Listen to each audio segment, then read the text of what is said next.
were younger. Those are after him, I'm not going to feel it.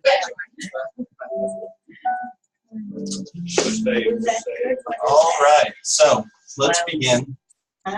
That's a brown number one. I don't know that. That, what is that? I know that's Okay, friends, so welcome. Good to see you all. It's beautiful to see you here all on time. It's great, and early, actually, which is amazing, which we get to start on time, which is wonderful. Thank you for that. Tonight is a great night, actually. It's very interesting because we're going to really focus on the workshop. Lately, we've been doing a lot of talking, and we are going to talk more tonight about free will and about a couple subjects. But tonight, it's going to be heavy workshop because it's important at this stage of the game that we really start to feel each other. We really start to sit together, and we really start to find that intention between us, because that's really where the magic happens. So you're looking around the room and you're wondering, where's Jose? Where's Alfredo? Who is this gentleman? So we have Jose is, unfortunately, he wrote to me. He has some friends who are coming into town. He was very sad that he had to miss, but we're recording it for him so you can see it. I'll send him the link tonight. Alfredo, our beloved Alfredo, is in Cuba with his family, so he cannot be here with us tonight. And our wonderful friend here, his name is Hector, by the way. He's been with us for quite some time prior to this class starting. So much time that he was able to begin studying virtually. And he's actually around the same level where you are currently, but virtually. Actually, a little bit further, but still. He's been studying in our virtual academy. And for him, it was a better arrangement, but he came to visit us tonight and join us because, as you know, there's nothing more important than physical interaction and physical environments, which we will be discussing tonight. So, so important was it for him that he cleared his schedule and he came to join us and he surprised us, which is excellent. So we're welcome to have him this evening. So, okay, so I heard that a few of you didn't get the emails. Some of you did. So did you manage to watch the video that was attached to it about the omnipotent wizard? Well, you saw in class. Remember, we played it at the end. It was the puppets. Oh yeah. Oh yeah. Yeah, okay. You saw it. Oh yeah. So it's a children's story, but it's a lovely one nonetheless, and it kind of describes the creation and how it is the fact that there's we're all lonely and that we're looking for connection. Ultimately, this interconnection. So much so that the Creator Himself kind of designed it this way so that we would feel this emptiness, this loneliness, so that we would then seek out others, rather Him. But in turn, through the connection of finding Him, we find a connection with others. So tonight we're going to be talking about free choice. But like all classes, we're going to watch a clip at the beginning. Today's heavy reading. Okay, so there's going to be a lot of reading tonight because there's a lot we need to cover. We do have 2 Q&A sessions. They're going to be shorter tonight because we're going to do that workshop. We have about 7 to 8 questions loaded for tonight for the workshop. So it's going to be good. Okay. There's also, by the end of this, remind me, don't let me end the class without asking you guys about when January comes, about maybe moving this class to another evening. Okay. I know it's always a tricky subject, but we always run into the situation when the new year starts. There's some like Jose. There's some things that need to kind of be shuffled a little bit, including myself, for the evenings. And so we're going to talk about maybe another evening if possible. So, but I hate to drop this now because then you're going to be thinking all night, what day is it? Is it going to be a day that I can't do it? This is the perfect day for me. I've arranged everything. So let's see how we do it. But nonetheless, we'll make it work for everyone. Okay. All right, so let's begin. We're going to start with the intention, which is going to be set by this video clip from our teacher, Rob. And then from here, we'll get into a review from last week, and then we'll go further into it, okay?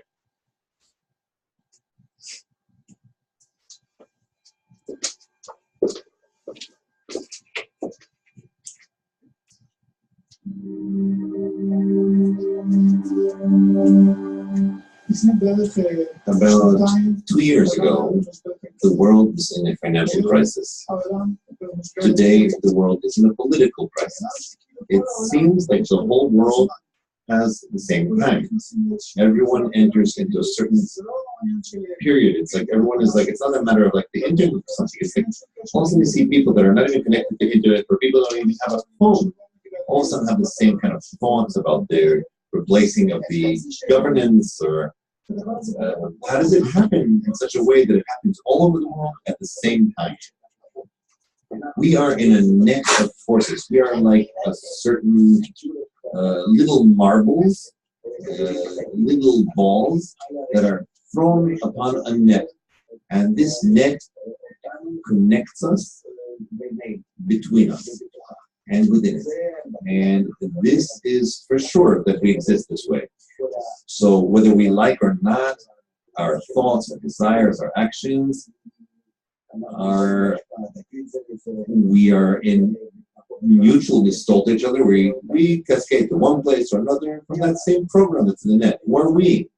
We are operated. We are not good.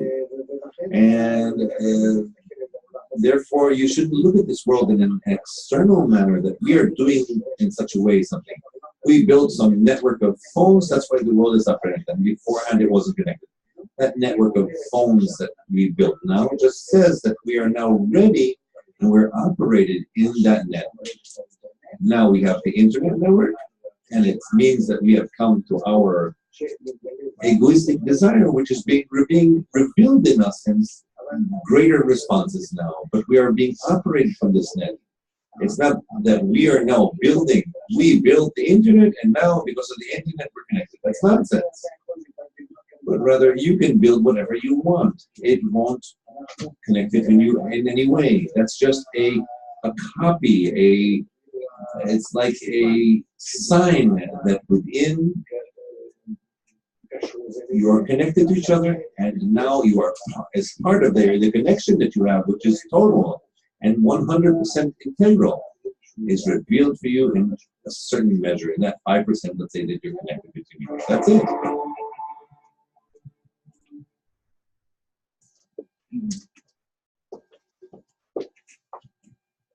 The Hindus call it Ender's Net. The Hindus call it Ender's Net. Is that what it is? That's what the Hindus call it. See, everyone's talking about the same thing. So let's go into this warm-up workshop. And this net, this Ender's Net, as the Hindus call it, describes this upper force, this upper connection that interconnects all of us, and that exists even though we don't see it, we don't perceive it yet.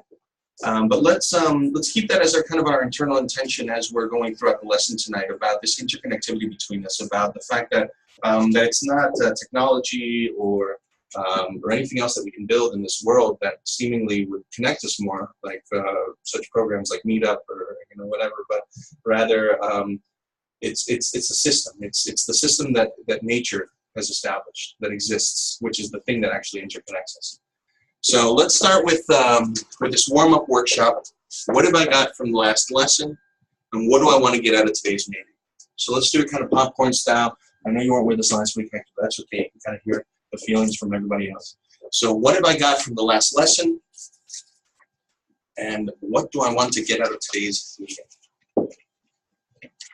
Who would like to start?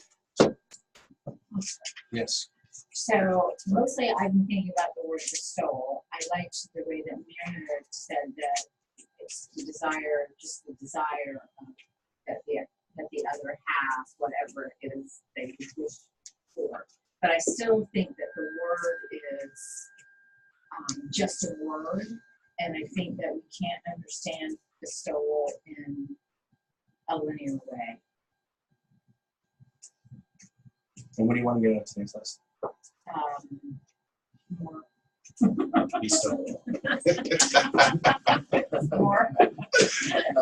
More. Excellent. Okay, let's go in a circle. Workshop style. Mirna. I think that one of the things I really loved about last class was the difference between the truth, what the truth is and what the not truth. That's not calling a lie, or what the not truth.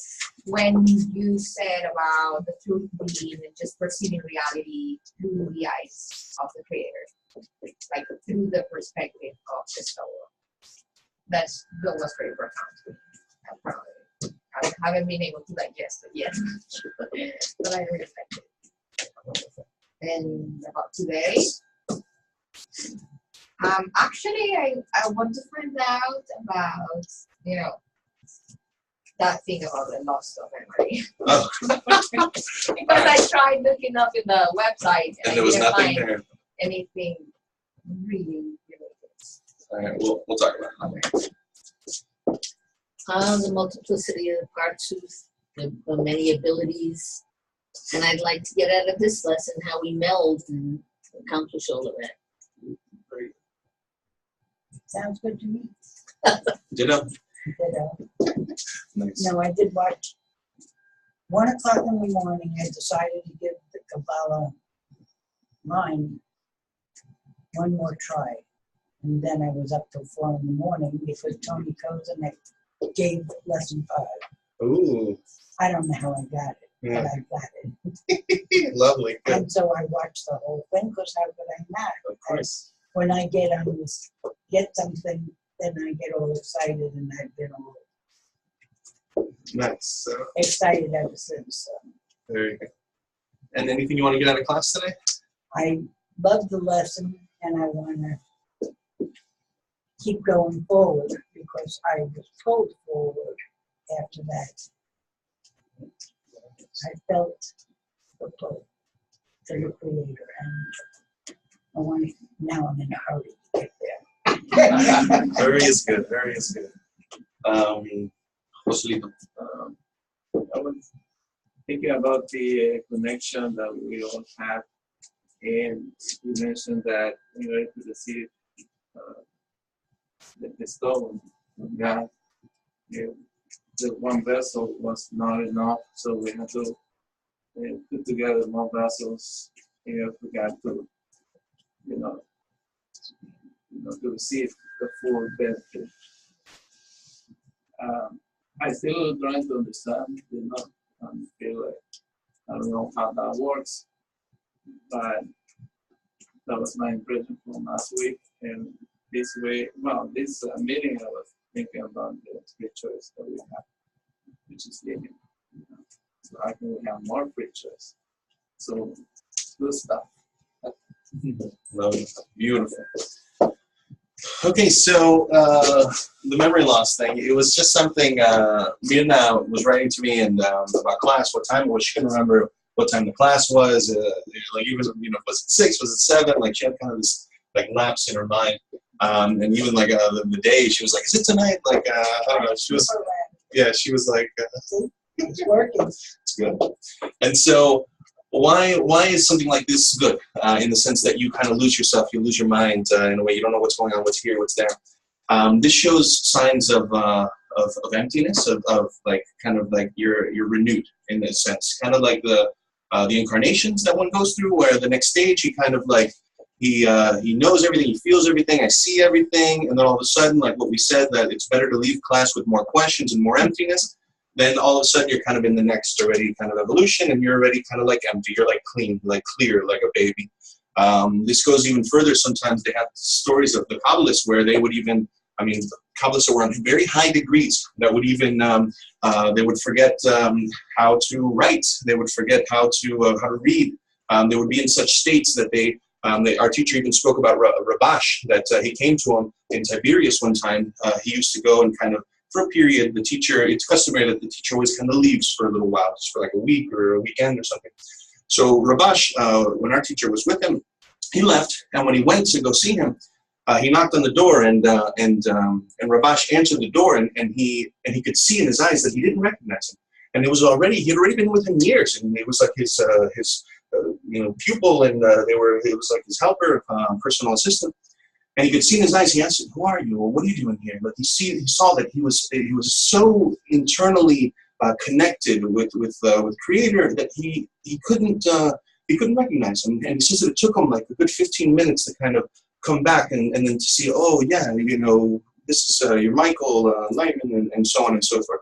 And so we see that this kind of course, these are Kabbalists on very high degrees, but this emptiness that we sometimes see, this confusion, it's a good thing. It's not necessarily full memory loss where now you don't know how to get home. This is not going to happen to you, but ultimately you see that reset, something like this, something that clears your mind, that empties you. It's always a good thing. It's always a good sign. We see it also after kind of large gatherings, like when we do these events that we all get together, super powerful connection between us. We have like a strong goal between us. This is the Congress. We will reveal Creator between us. Let's make these efforts. Afterwards, you see when you come back home, also kind of like it takes you a few days. You're kind of like in a haze, you know, like everything is strange. It's like a new world almost, like a new place, because ultimately, again, it's the world or the Creator does not change. Is what we saw last class. He's a system that stays the same, but your perception of him and how and this world evolves and it grows and it opens. And so, you're in the upper world, right? yeah, you're already there. You just can't perceive it as such. You're already in Gamartikun. You're already in Ein Sof, but yet we don't perceive it as such. And so more and more it begins to open. So it's kind of newness, this emptiness, this forgetting. It's a great sign. It's a good sign that you're advancing. So let's all pray that we forget everything. I got my deal, so that's yeah, and actually, it's funny because even like during these congresses and large gatherings, sometimes our teacher Rob says, it's a good feeling that you go into it like if you like lost your wallet, something like this. Like you lost your wallet, you lost your attachment to this world. You're forced to be in this place now for 3 days. You don't even have a wallet. You don't have anything. You're like completely like immersed in what's happening. So your mind's not like in two places. In this world and in the upper, you're more kind of detached. And so these are later things we'll talk more, but ultimately it's a good thing. So let's go over last week some definitions. Changing forms. Okay, so we discussed the fact that we need to change forms. We need to change forms from an equivalence of form, which is like for myself, to an equivalence of form for others. Okay, so I need to deprogram, I need to lose reception, and I need to gain bestowal. You're changing. You're changing, exactly. Yeah, you're a little fantasy in there. All right, what do you like? Black? Are you like me? You need a specific kind of pen? No. I'm picky also. I like the gel point pens, good black. I like it. I like it to roll nicely on the paper. Then, what's a lie? A lie is a perception of reality out of the attribute of reception. We read last week from the articles of Bala Sulam that we see that a person, in essence, cannot see that he's living in a lie because he's living in his attribute of reception. So it's truth for him. But only until a person collects many lies, many attempts, many failures, and he has a good honesty towards his advancement, he sees that he's living a lie in the sense that his perception of this current reality is rooted in the attribute of reception. And then in turn, which we didn't cover this word, but in turn what a person covers, then he gets to the truth. And so much so that he wants to make a commandment, which means to uphold the law of love and bestowal. He decides for himself that he wants the truth, that he needs the truth, but he only sees that he doesn't have the truth out of the many lies that he sees. And then he can come and make this sort of commandment or this declaration that now he's ready for the discovery of this truth, but only through the realization that he has not yet acquired or he does not yet know the truth. And what does he want to acquire? Love, which is bestowal, unconditional giving without a trace of any calculation for self-benefit. Okay, and today more we will discuss how to acquire that quality, how to meld with others, but ultimately what one wants to acquire is love of the Creator, which is bestowal to the Creator. But remember, a person can't acquire love of bestowal directly, because he'll fool himself in thinking that he has already acquired some sort of love of Creator, because we don't perceive Creator.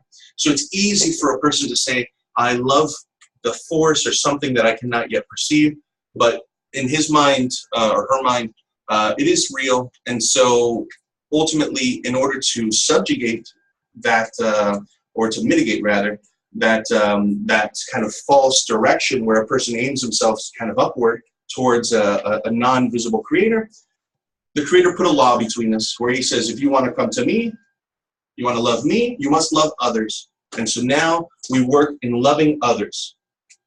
In love thy neighbor as thyself. A practical way. Because in love of others, you can't fool yourself. I do not love this person. I still see flaws in him. There's something that disconnects me.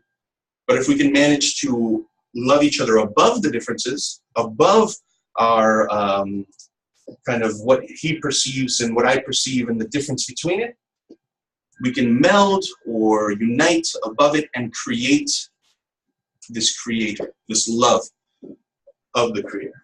And like we said last week, it's done in a format where a person comes to a group and he begins to connect with others.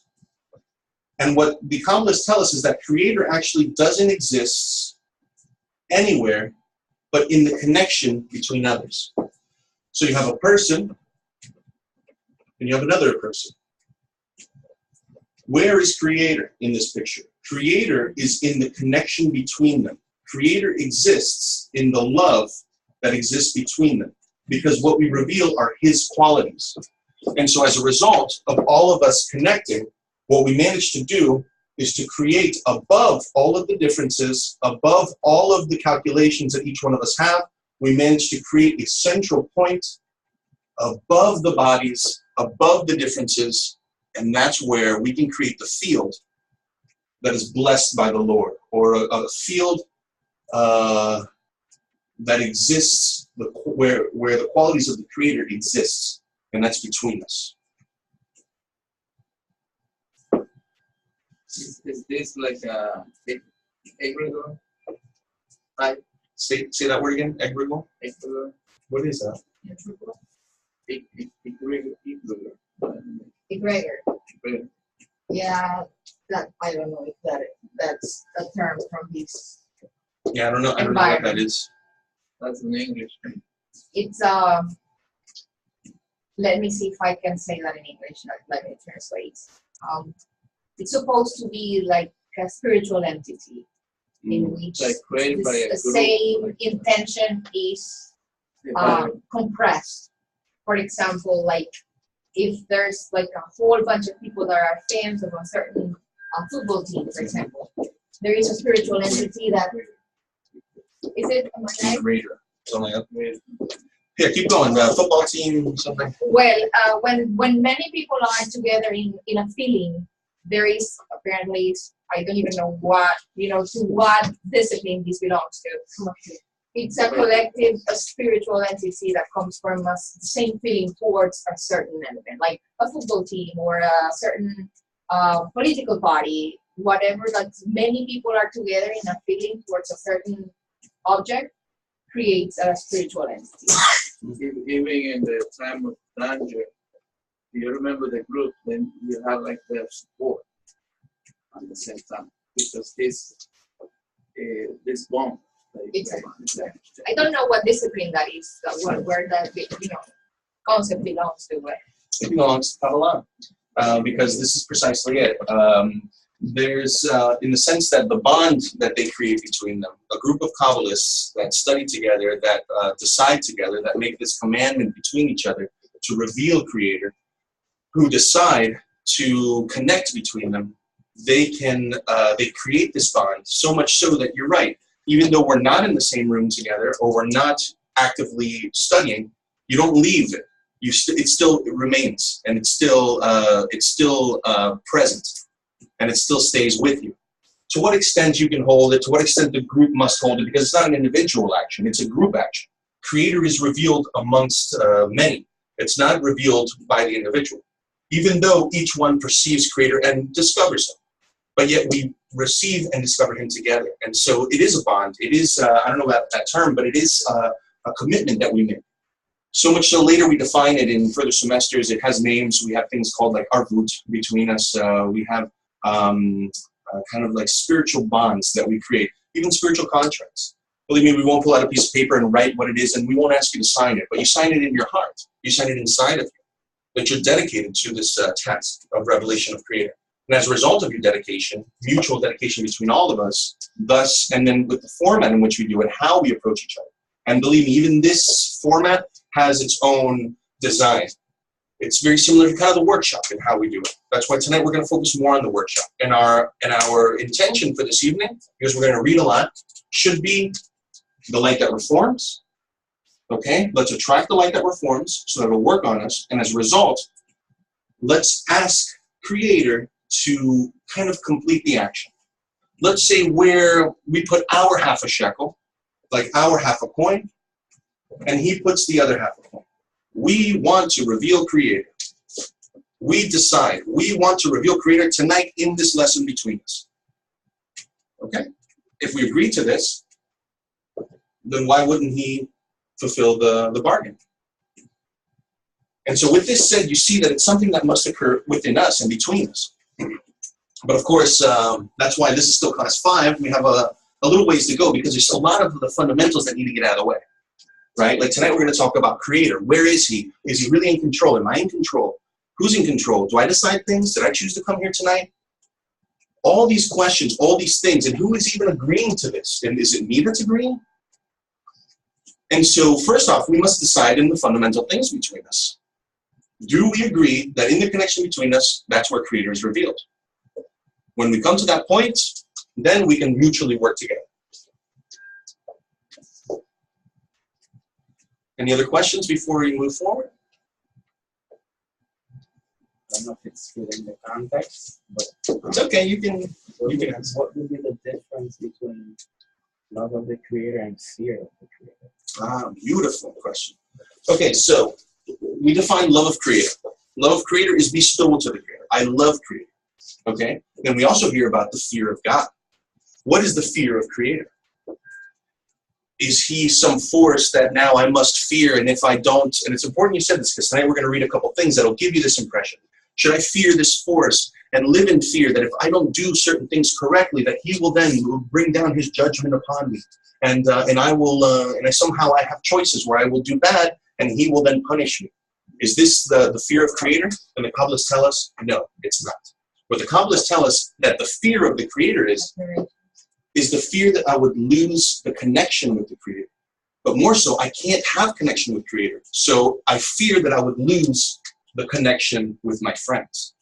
And so fear of God or fear of the Creator means that I fear falling into the vessels of reception. Because if I'm in reception, if I'm in for myself, then I'm not in bestowal. So I fear losing that. I fear falling from that degree, which means that now I'm actively attempting to hold a thing. Remember I said in the back of your mind, you kind of keep some intention, you hold on to something. The same way that if your wife is probably better at this than you, but your kids are sick and she goes to work and all day she's worrying about the kids. It doesn't leave her mind. It's always there, always present. For you, you'll remember every now and then, you know, but for her, believe me, she's really good at this. And so the same way, you have to train yourself. You have to hold it. How can I keep this thought in my mind of Creator, of group? Where is he? Am I bestowing? Am I even thinking of him? Am I attempting to? So fear of Creator is the fear of falling into the vessels of reception, the fear of losing the connection. I don't fear him and his judgment, because next week we're going to talk about there's none else besides him. And even tonight we'll see, we're going to talk about who's really deciding all the things. Tonight, by the way, we're going to single-handedly correct all of your past. Everything you've ever done, every decision you've ever made, everything you've ever thought that you messed up on, everything that you feel bad about, that you look back and you eat your flesh about it, and you say, oh, what a mistake I made. All those things tonight, we're going to clear it up. Okay, so look forward to that. What other questions before we continue? Jesus Christ was mentioned when the rest of the disciples at the end of the ministry, that he needed the disciples to keep alertness, like don't get to sleep while I am praying to my, So every time that he returned to the disciples, they were sleeping. and there was something important in that. So I felt like that was a kind of fear of, because they have to keep like aware, not falling into sleep again. Did that have any association with that teaching? There's a couple things here. One, what's sleeping in the wisdom of Kabbalah? What is asleep? And two, is there another story perhaps that Kabbalists use that can simulate what you're talking about? Because we don't use that particular story, that the one that you described. Much more, we use the example of the Rambam and his students, that they set up priests for all 24 hours to keep the intention. They set priests or people of the group like this, Kabbalists, they set them all day long. Each one was assigned a certain time to maintain the connection, to keep the connection alive between them. Okay? What does I'm asleep mean? Asleep means really, in the wisdom of Kabbalah, not a physical sleep, but rather that I'm kind of disconnected. I'm kind of like asleep. I'm dreaming. I'm not connected to what's happening. I fell into my vessels of reception. Even physical sleeping, our teacher allows it, in the sense that you come to class and you sit and you're sleeping. We each one helps his friend and kind of wakes him up, but eventually, if his body is so exhausted from his daily work that he must sleep, let him sleep. And so much so that there's a gentleman that studies with us, been with us for years, that sleeps every single class. And our teacher said he's closer to the most advanced students that are here, but he's been sleeping every class. Yeah, because he's unconsciously absorbing. He's listening. There's no filters there. His mind isn't blocking the information that's entering. He's still receiving, but he's like this. As long as he's not snoring or bothering anyone, let him sleep, And so this is how we approach it. So generally, there's two types of asleep. One, physically, but you can still be, my heart is awake. I'm still sleeping, but my heart is awake. But still, then there's the kind of the other asleep, which if you read it, and it says, those who are asleep, it's discussing this, that they were kind of disconnected from this format, from maintaining the connection between them, from holding on of the thought of creator between them. So disconnection, we're talking about it being this group, but this, can you connect with anything? Can you connect with nature? Do you cause this field? Can you connect with a rock or the sea, or this connection be with everything, or does it have to be only with people? 10 individuals. Between people, 10 individuals. Why? Later we'll learn why. We create the 10 sfirot between us. We set up the spiritual parsuf. We create the 10 sfirot between us. So what work can you do with a rock? What work can you do with the sea? Well, I think I can do a lot. Well, you're much more advanced than us, so we're simple. We're simple. We can only work with people. I would say they are all in the same frequency, rocks Yeah. and birds and animals, and that maybe they are in their own purpose, but we are in our own purpose. But I want think that we should also be on the same frequency. We can be on the same frequency as them. Yeah. Remember, we don't negate. We don't talk to each other like in this format. It's in this. No, but I just think that we can be also. Allow me. You're right. Like we said 2 weeks ago, all of the lower levels of reality are within us, meaning the trees, the rocks, the stars, everything is in us. But to say that, can I do this work that the Kabbalists describe with animals or with trees? I am unable to. I can only create this format with others. Why? Because the sin of the tree of knowledge is between people, individuals. The sin or the breakage is between others. My attitude towards others. I cannot relate to others. My separation is between us. I can come to love rocks. I can come to love animals. I can come to love trees very easily. They're beautiful. But to say that I love you with all your thoughts and all your things that you're, here and there, can I love you? It's going to take a greater work. And so that work, that rising above our differences, this is where we complete what the Creator asked us to do, which is to discover true love. Because it's above the problems. It's above the differences. You see, the world is totally disconnected. It's all broken by religions, by thoughts, and philosophies, and all kinds of stuff. But to say now that we can manage to rise above all those differences and really be interconnected, like a real human level, a degree of Adam, the degree of similar to him, this is the real degree of spirituality. Below that, people do this and they connect with inanimate objects. But it's not the degree of Adam or of revelation of Creator that we're discussing here. The first time I heard you use the word sin, how was the word sin? We'll talk about, tonight we're going to talk about the angel of death. It's going to get even better. So what is the sin? What is the sin, right? If you want to hear sin, anyone that comes from a religious background has their own opinion on what the subject is. But what was sin that originally came in? Tree of knowledge. What is it? Reception. The only sin that entered, meaning it wasn't a sin, it was implanted by Creator because He created us this way. We're all in the Garden of Eden, everything's beautiful, we're all interconnected, frolicking with little leaves. Everything is lovely.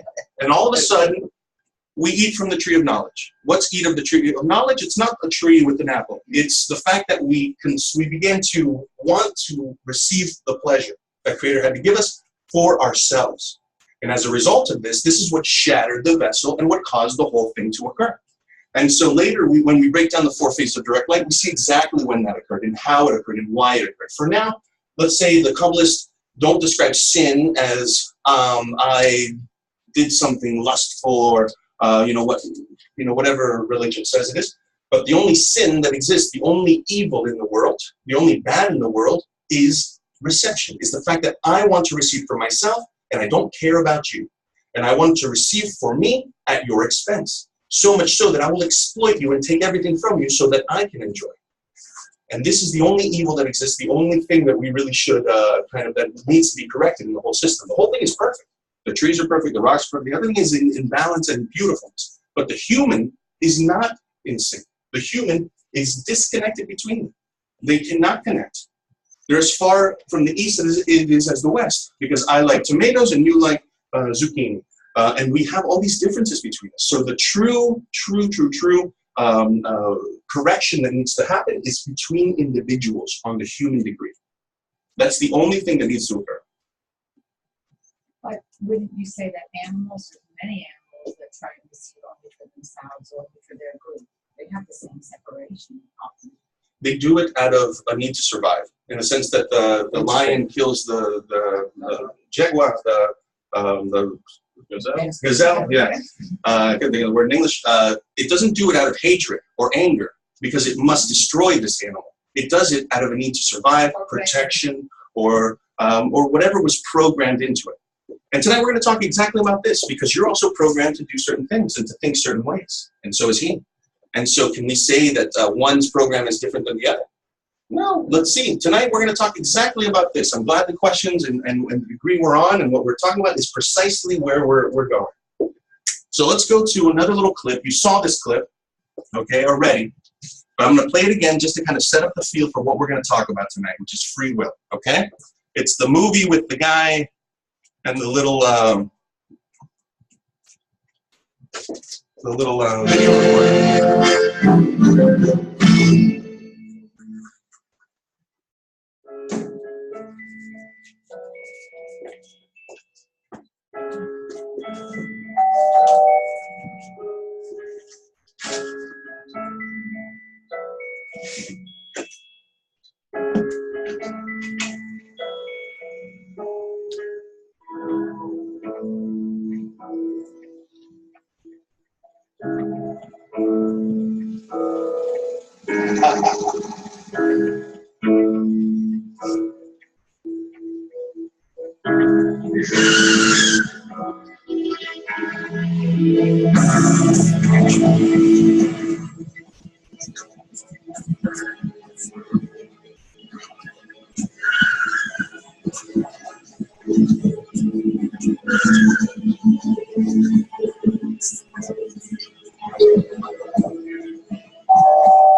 So I told you that tonight we're going to read a lot.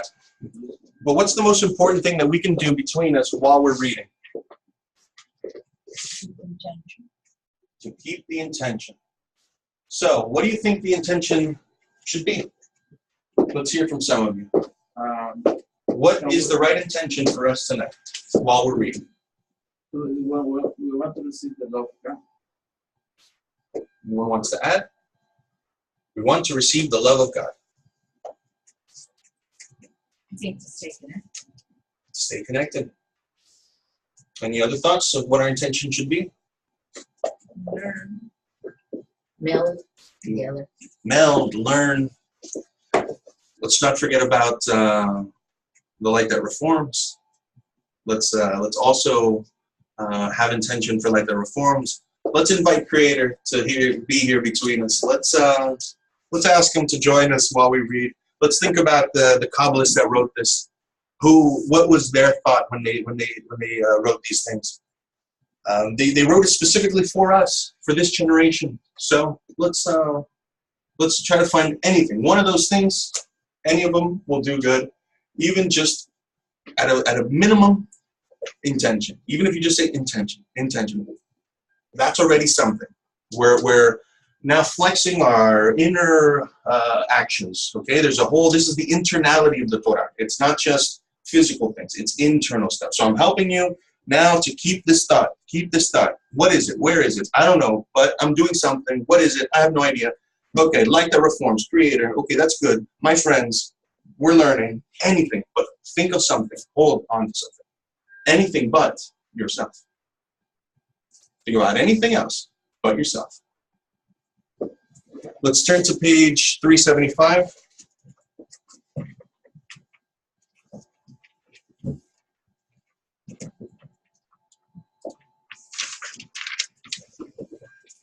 There's a great article. It's called The Freedom.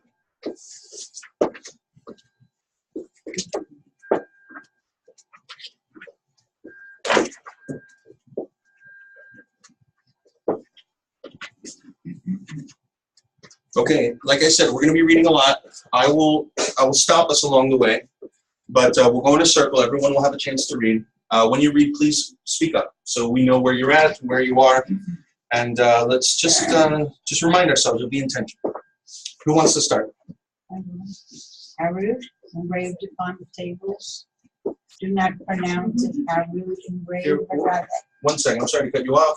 We have a friend here who's going to page 375. I'm sorry. No, it's quite all right. We all pull at different speeds. So, all right, here we go. That's on again. Please. Harut engraved upon the tables. Do not pronounce it Harut engraved, but rather Harut, freedom, to show that they're liberated from the angel of death, from the Midrash Shema Rabbah 41. These words need to be clarified because how is the matter of reception of the Torah related to one's liberation from death? Furthermore, once they have attained an eternal body that cannot die through the reception of the Torah, how did they lose it again? Can the eternal become absent? We're going in a circle, so now we'll go down to Jose. Freedom of will. To understand the sublime concept, freedom from the angel of death, we must first understand the concept of freedom as it is normally understood by all of humanity. Continue. It is a general view that freedom is deemed a natural law, which applies to all of life. Thus, we see that animals that fall into captivity die when we rob them of their freedom. This is a true testimony that providence does not accept the enslavement of any creature. It is with good reason that humanity has been struggling for the past several hundred years to obtain a certain measure of freedom of the individual. Yet this concept expressed in that word freedom remains unclear. And if we delve into the meaning of that word, there will be almost nothing left. For before you seek the freedom of the individual, you must assume that any individual in and of itself has that quality called freedom. meaning that one can act according to one's own free choice. Pleasure and pain. However, when we examine the acts of an individual, we shall find them compulsory. He is compelled to do them and has no freedom of choice. In a sense, he is like a stool cooking on the stove. It has no choice but to cook. And it must cook because Providence has harnessed life with two chains, pleasure and pain. The living creatures have no freedom of choice to choose pain or reject pleasure. And man's advantage over animals is that he can aim at a remote goal, meaning to agree to a certain amount of current pain out of choice of future benefit or pleasure to be attained for some time, after some time. But in fact, there is no more than a seemingly commercial calculation where the future benefit or pleasure seems preferable and advantageous to the agony they are suffering from the pain they have agreed to assume presently. There is only a matter of deduction here, that they deduct the pain and suffering from the anticipated pleasure, and there remains some surplus. Thus, only the pleasure is extended, and so it sometimes happens that we are tormented because we did not find the attained pleasure to be the surplus we had hoped to compare to the agony we suffer. Hence, we are in deficit, just as merchants do. And when all is said and done, there is no difference here between man and animal. And if that is the case, there is no free choice whatsoever, but a pulling force, drawing them toward any bypassing pleasure and rejecting them from painful circumstances. And Providence leads them to every place it chooses by means of these two forces without asking their opinion in the matter. Let's stop there. So what this is telling us is that the upper force, Providence, governs us with these two forces, pain and pleasure. If it offers pain, we run from the pain. If it gives pleasure, we run towards the pleasure. And so, in this sense, we don't have choices. We're pretty much drawn to things. Creator created us. He knows precisely our programming. He knows precisely the fact that I love Star Wars. And that anything he throws at me, Star Wars, I will go towards it. I like it. But then he also knows that I dislike certain things, that I have pain in some areas that I reject. And as a result, I run away from them. And so I'm using this example of Star Wars as anything. Change it, and it's whatever your thing is. And you're drawn to things you enjoy, you like, and you're pushed away from things. And he uses these two chains, and he moves you. He manipulates you in this sense. And so in essence, you have no choice. You're governed from above. Seemingly in a commercial sense. The whole world is governed like this. Everything is occurring. Everything is drawn towards pleasure, rejection of pain. Why did we establish medicine? We didn't like the fact that we were dying. Now we need to build something so we feel less pain. And like this, we built an entire structure, all of the world, governed by these two chains from above. And so what we need to know at this point, and we're going to keep reading, is that a person is only governed by his egoistic or animalistic desires. I want, that is good, that tastes good, and I'm rejected from that that's painful, that I don't like. Just like anyhow. Let's keep reading.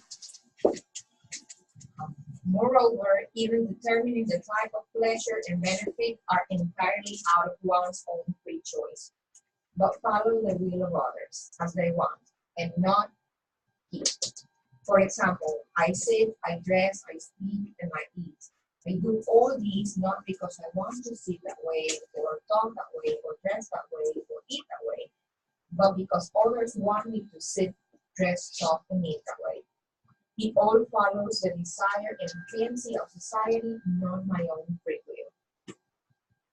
Furthermore, in most cases, I do all this against my will, for I would be a lot more comfortable behaving simply without any burden. But I am chained with iron shackles in all my movements to the fanciest and manners of others which make up the society. So you tell me, where is my freedom of will? On the other hand, if we assume that the will has no freedom, then we are all like machines, operating and creating through eternal forces, which force them to act this way. This means that we are all incarcerated in the prison of providence, which, using these two chains, pleasure and pain, pushes and pulls us to its will, to where it sees fit. It turns out that there's no such thing as selfishness in the world, since no one here is free or stands on his own two feet. I am not the owner of the act, and I am not the performer because I want to perform, but I am performed upon in a compulsory manner and without my awareness. Thus reward and punishment become extinct. And it is quiet act not only for the Orthodox who believe in his providence and can rely on him and trust that he aims only for the best in this conduct. It is even a stranger for those who believe in nature, since according to the vow, we are all incarcerated by the change of blind nature, with no awareness or accountability.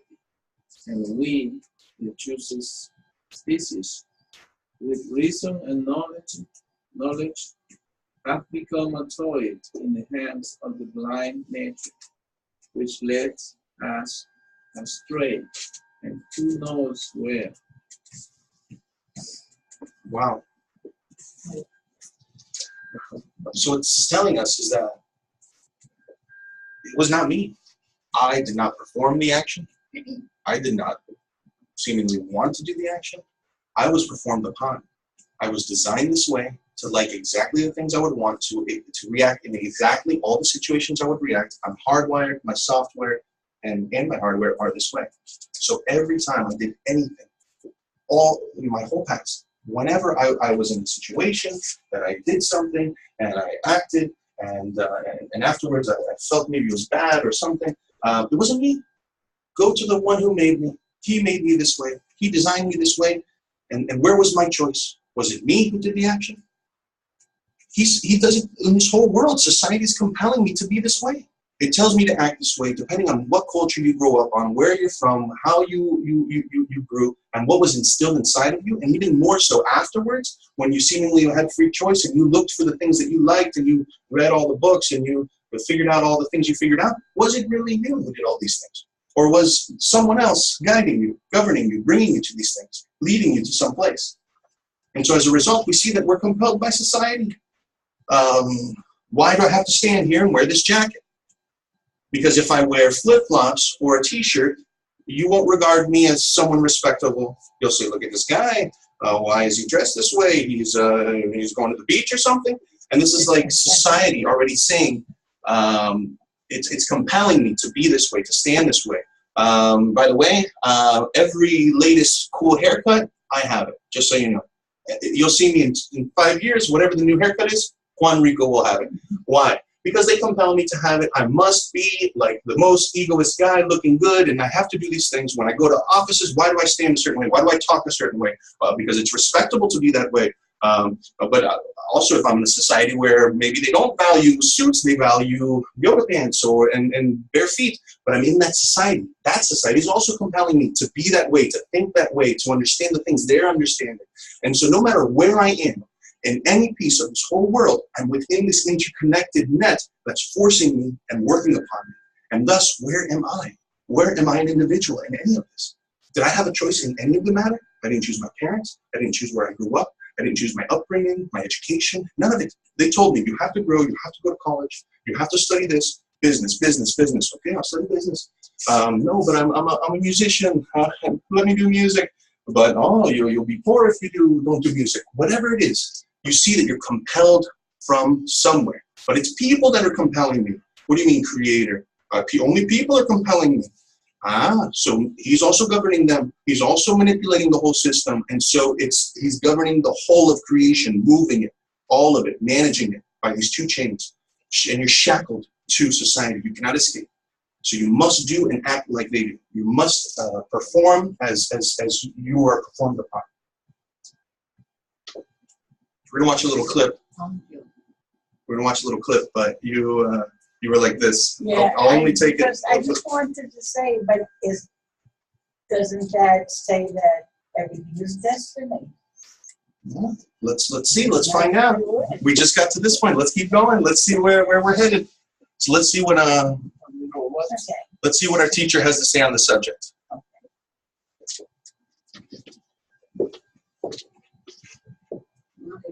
What's the difference between a man and a beast? A donkey doesn't need anything other than some grain. Give him a cream and cake. He needs grains.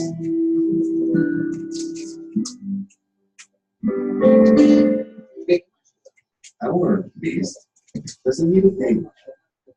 All that we collect upon the necessary things are because of our society. Because of the society. They obligate me to want this and this and this and this. I myself, just as my teacher says, I would walk around in my pajama all day long, all my life. What do I need? It's comfortable, it's soft, it's warm, it's comfortable for my body. What do I need more? Yes, in my pajamas, all my life. Is it really right or not? Of course so. Me too, I would dress like him. Like that. But I need to give them my respect. They would respect me, my honor, That's it. Everything other than the donkey, which needs his grains to eat, our beast. Other than that, everything we do because the society obligates us. The surroundings obligate us. Let's do it such that the surroundings, our environment will obligate us to attain spirituality. So we'll think that there's nothing more important than that. That's what we need to arrange an environment that will bestow upon us the importance of spirituality. And then it's an assurance that we will attain. And that's what you need to care for. So let's define a few things that we read about.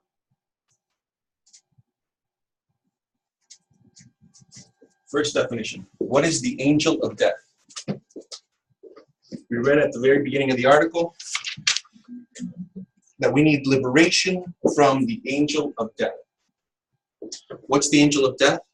Is the intention in order to receive that prevents us from feeling spirituality. Okay, so the angel of death is the intention in order to receive that prevents us from feeling spirituality, which is the real life. So I'm shackled to the angel of death. I'm shackled to these vessels of perception. It wants to receive. It wants to receive pleasure. I cannot escape that fact. I cannot avoid it. I must receive. I must eat. I must drink. I must do what society compels me to do, have a wife or not. Whatever it's compelling me to do or not do, that's also compelling. I'm shackled to the angel of death. But more so, it's the intention in order to receive. My intention is to receive from myself. So as a result, it prevents me from feeling spirituality, which is the real life. What's an angel? An angel in the wisdom of Kabbalah is a force through which the Creator manages creation. The rock is an angel. The donkey, the dog, an angel. The wind, angels. Gravity, an angel. It's an unchanging law. It's a law that manages creation. It's what makes the grass grow, what makes the rain fall, what governs nature. Forces. Okay, so the important thing here is to understand that it's a force. We don't describe it as something separate from Creator. It's forces, meaning we don't imagine it with wings and and flying, but it's a force through which the Creator manages creation. Forces. Oh, that person came and did something to me. He honked his horn at me, and he was a very angry guy. And look, an angel. He's an angel. He came, and he's governed by Creator. We just read. He has no free will. He's governed from above. He came. He did something to me. He's an angel. But he was very angry. An angel. Forces of Creator. Now, all of a sudden, when we start saying, oh, there's angels everywhere. Forces that govern this system. This is what's governing the system. Okay? What's life? Life is the sensation or the feeling of light inside of the Kli. So when I say I want to feel vitality, I want to feel life, real life, that's the sensation of the light inside the Kli. What's Kli? Kli is the vessel. It's a vessel, in my vessels, in my Kli. In my vessels of perception, I want to feel the light, and as a result of me feeling the light, I feel alive. If I don't feel the light, what am I? Dead. And the wicked in their lives are called dead, meaning those that aren't working with light and feeling fresh air of real life, they're dead. Well, no, but they're alive. Look, they're walking around. Yeah, they're perfectly fine, governed from above, perfect angels. But those that are already in the process of working on the correction, these are above the degree of angels. Kabbalists are above those degrees, meaning Kabbalists already are working to discover and feel real life, a spiritual life. You're going to hear us say eventually L'chaim. Why do we say L'chaim? It's not because Jews say it, it's to life, literally, L'chaim, to life. But Kabbalists say it in a way not to physical life, but to spiritual life. So we say L'chaim, to life, to spiritual life, that one day we will acquire actual life. L'chaim, sounds wonderful, right? Let's do it. Okay, so this is where we're aiming ourselves, to really perceive actual life, real life, but in our Klis, in our current vessels, in our current life. Because currently, right now, we are like dead. We don't perceive there's an upper force. We don't govern it. We just operate like these robots that we run around, constantly being pulled and pushed and everything. So where's my independence? Where's my freedom? Is it anywhere? It was him all along. He did everything. He was hidden behind all the people, all the forces. It was him who did every single thing. So where was my choice? Did I have any choice in the matter? And from here, we'll move into the next subject, which is the importance of the environment. But before we do that, let's take questions real fast, because we do have a lot of workshop to do tonight. How can we keep this feeling of the light if we don't know what it is? Did you hold the intention? Tell me, how was your... Just giving the intention? The light is the sensation of pleasure. Okay? And so for now, let's say that you need to... Let's draw the light first. Let's do that. No. We need to draw the light. How do we draw the light that reforms? We read the books. We connect between us with intention, right? Because if not, remember, we're just a Kli that's receiving for myself. But once I acquire an intention, an anti-egoistic screen, now I can the light can enter correctly. Now I'm receiving all the pleasure without doubt, or without end. It's like I'm in Ein Sof, without end. I'm receiving all of the pleasures of the Creator without end. But then, because I'm receiving it in order to receive. But then when I acquire intention, or masach, then I can do it in a different format. Now I'm receiving, but in order to bestow, to please the giver. And as a result of that, I gain sensation of light and life. I can see the pleasure that enters. I can feel it. What happens with it? How much was I able to? How much was I not able to? This is already very advanced stuff, but it's with the acquisition of an intention. A reaction, also before a reaction with others also. A reaction? No, before every action. When I do an action with any person. You do what? Anything, like someone asking for something, someone asking for a favor, or I'm going to drive a person from work to his house, like things like that. Do I also could I also work with that with the intention? At this stage, no. Meaning that you'll take it egoistically, right? So the guy calls you on the phone, he's like, hey, I really need a ride, but can you do it? And you're like, cha-ching, now's my chance to bestow. Here we go, baby, let's do it. I'm going to be the bestower. I got you. What time you need me to pick you up? I will take you. I will drive you. You know, even at the expense of other things, because now you're the bestower, right? You're doing it. Afterwards, what do you feel? Full pleasure. Man, I did a great act right now. I was the bestower. Man, this couple of stuff is good. Man, I feel great. Let's keep it up. Let's keep doing it. See a guy on the street. Oh, I need $2 and I'm broken down. I got you, baby. Boom, you help him. And then you spend your life being a world reformer. And it turns out that there's articles about the subject where we don't work with this world. Where do we work with? You're speaking correctly, but we work here between us. Meaning that you eventually, yes, you can do it with others because you'll gain the perception of everything is creator, which is next week. We'll talk about there's nothing else besides him. You'll see that the whole world is creator. It's all him. So you already are here. You can already maintain it. You already have masach. And so you can do these actions. But at the beginning, we work between us. And because why? Because if you can't love these guys and help these guys in this room, how are you going to help Fulanito on the street? And besides that, the other person you're doing the action with, there's no connection in there. Absolutely. He's also not doing it the same. So he's not a true vessel in the sense that we bestow to each other in that sense. His kli is my place for the giving and vice versa. But you're right, it's only with others that are along the same path as you because we are doing the same thing you're doing. And later we'll go further. When we do 4 phases of direct light, you'll see why it's natural inclination that when you get here and you give something to your friend and you're like, oh, you know what, I have this thing for you. And they're like, no, I can't receive it. That no is already something. We'll talk about what is the rejection of the pleasure that someone wants to give you, the shame that you'll feel as a result of receiving something from someone else. Believe me, it's all in the interrelation between two individuals. But you have to work with others. And then you can discover what it is that you're giving, what am I bestowing, how am I bestowing, in what format. We're about to talk about it in a second, the environment.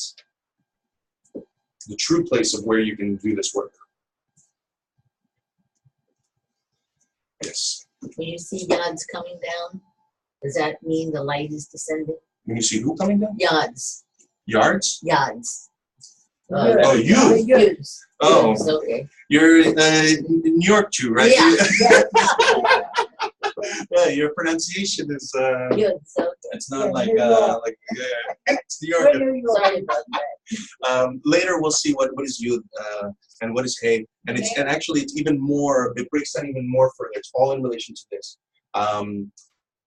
Let's just put it like this: that it's all the light, it's all creator. Later we'll see when it's in what format, when the light actually hits the kli, how I feel like okay, that's like a yud. When I reject it, that's like a vav. You know, and so on and so forth. Later, you'll see that it's all in the interrelation between kli and light.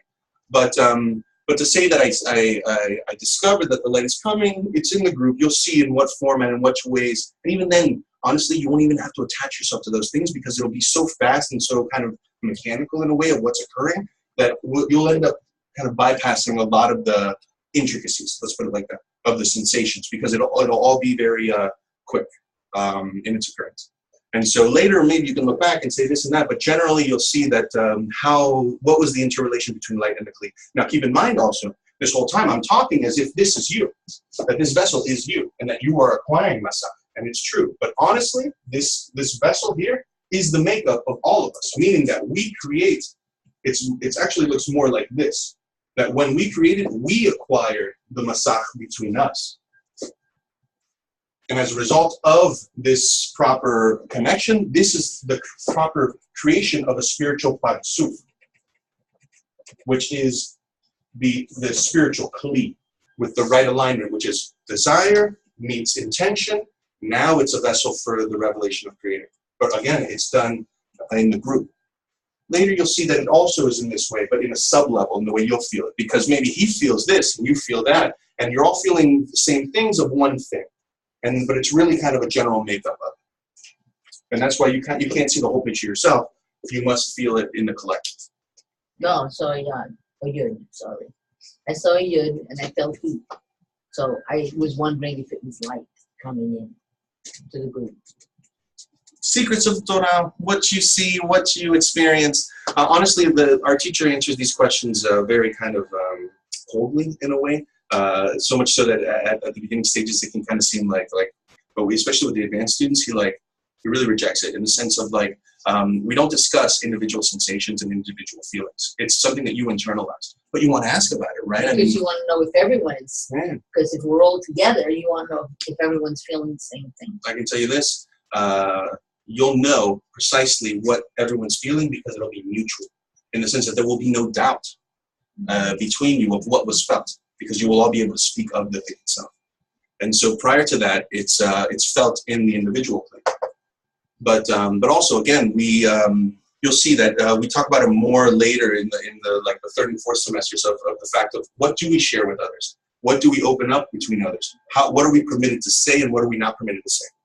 Tonight we'll kind of go a little bit on it, where we'll talk about the fact that there's a good chance that some of you are involved in other things, and how much do I want to bring here foreign things that aren't related to Kabbalah, and what am I doing to others? Am I helping or hurting?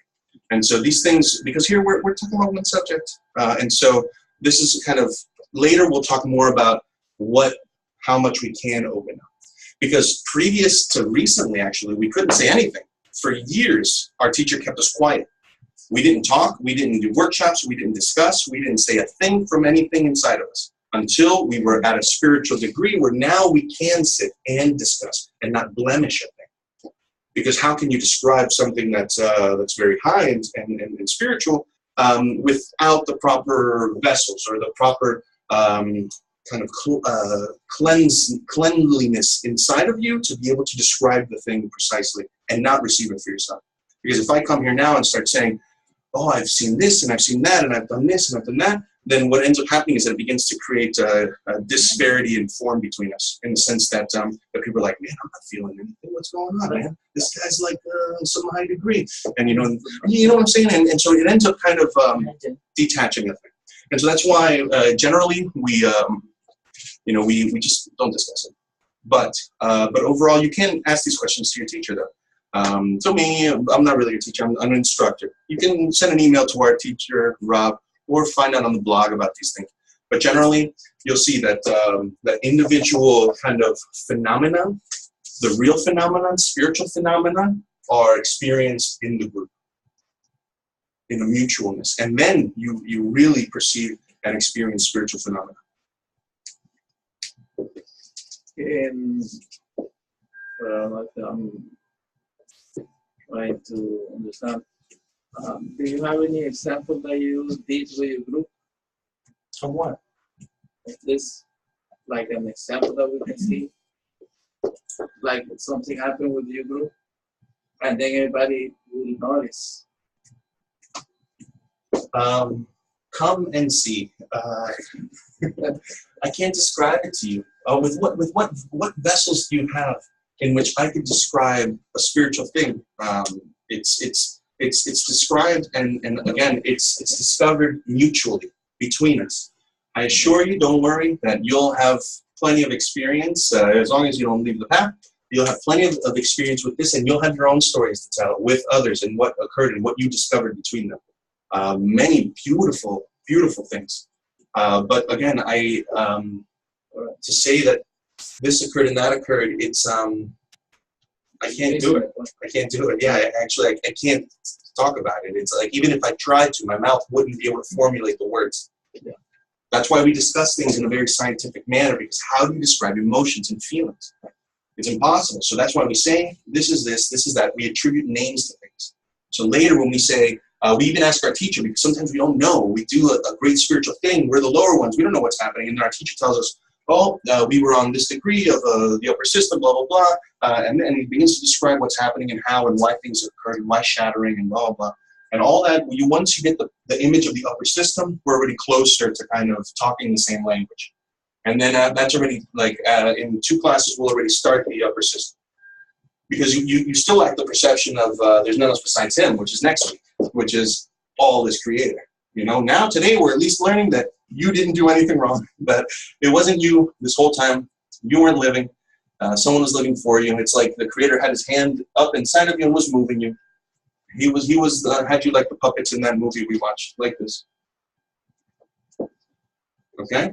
All right. One more question, and then we'll keep reading. Well, how karma, because you did actions, and there's people that if I kill somebody do very horrible things, and then by this law of action and reaction, then they have to suffer.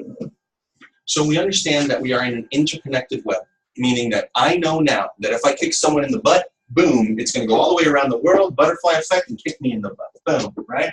Very simple laws of cause and effect, okay? What you put into the environment is equally what you will receive, okay? But such a thing like killing, okay, because it's a very kind of, in society, it's like a very bad thing. In some societies, they kill all the time. Is it wrong? Probably. You shouldn't take a life, right?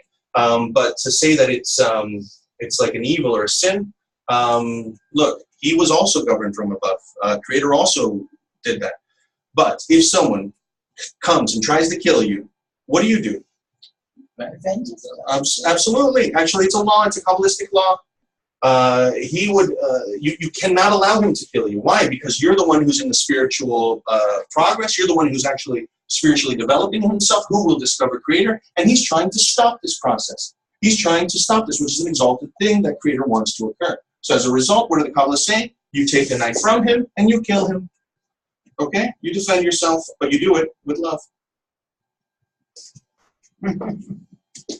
With a nice intention of, this crazy angel of God is like trying to kill me. What's my intention right now? Where are my friends? Where's Creator? I don't know what you're thinking, but the point is that, also, I'll go further. I'll say more about death and all this stuff. Look, in some cultures, of course, we see that you kill someone. In this world nowadays, it's not like the Wild West. You kill someone, shortly they'll find you and they'll put you in jail, right? Back in the days, you could kill someone maybe, and there's some societies, like in the Middle East and other places, where there's enough desert between here and there that if I kill someone, no one will find out, right? And it's okay. And maybe you can live your whole life and not be a problem. Or something will haunt you. I don't know. So the point is this, is that even then, it's like animal degree stuff. Animals kill animals all the time. And does anyone cry? Is there any from above? Is there any judgments? No. Because even the thief at night who's trying to steal is also praying to Creator. He's also hoping he's not getting caught. He also has a family or something he has to feed. And so what? He's wrong, and you're who has a respectable career is right. This is how he's programmed. This is how he's from above. He can't help it. This is his programming. We go further to say that, okay, if people have the natural inclination to kill, then if in the proper society, let's put these guys as butchers. They can kill all day. Put them in as butchers. And if they have this kind of fiendish need to kill, it's society that's wronging them. It's not them. They have this inclination to kill. So let's use them in a positive way to benefit society. Believe me, there's many books written about the subject, about the future society, about how would we contain all of the bad that we see in the world for the good. And we use everyone's attributes. We use everyone's attributes for the good. If you're very knowledgeable and you're a good, wise person, then you should be here studying. But if you're this way and that way, then you should be in the field you're sowing the land because you're good at that, or repairing or something. All of it can be used for the good. So don't worry. Don't go kill anybody. But still, it's there's no great judgment from above where he will come and say, a tooth for a tooth, an eye for an eye, you will die from my hand, or something like that, something like super epic. It's don't worry, the cops will come, they'll get you, they'll throw you in jail. Because we live in this world. You can't escape society. If you speed, you're going to get caught. You'll get away with it for a while, but they're going to come and get you. So we live by these laws established by society. Also part of what we see. We cannot escape it. We are governed by these laws. Okay? So if we don't have a choice, if we don't have a choice in the matter, if I'm governed from above and nobody has choices, where is my choice? So let's read now about it. This is on page 384. Let's read about where my choice is. Because right now it sounds like I have no choice. And if that's the case, then let's all go home right now. And let's sit on the couch and let's leave Creator up to everything, right? So I have to have a choice. So where is it? So we're going to read the environment as a factor. Is it on the previous page? Ah, there it is. You're right. 383. 383. At the middle top. The environment as a factor. This protection. Who was the last to read last time? But again, No, you were the last one to read. So now it's Karen's turn. The environment as a factor. This protection means that we can always supplement in the matter of choosing our environment, which are the friends, books, teachers, and so on. It is like a person who inherited a few stalks of wheat from his father. In this small amount, he can grow dozens of stalks through his choice of the environment for his source, which is fertile soil, with all the necessary minerals and raw materials that nourish the wheat abundantly.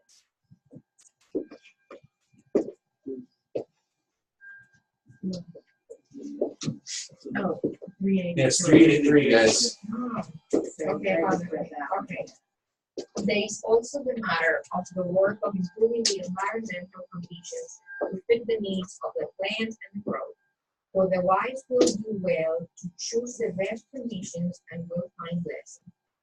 And the fool will take from whatever comes before him and will thus turn the sowing to a curse rather than to a blessing.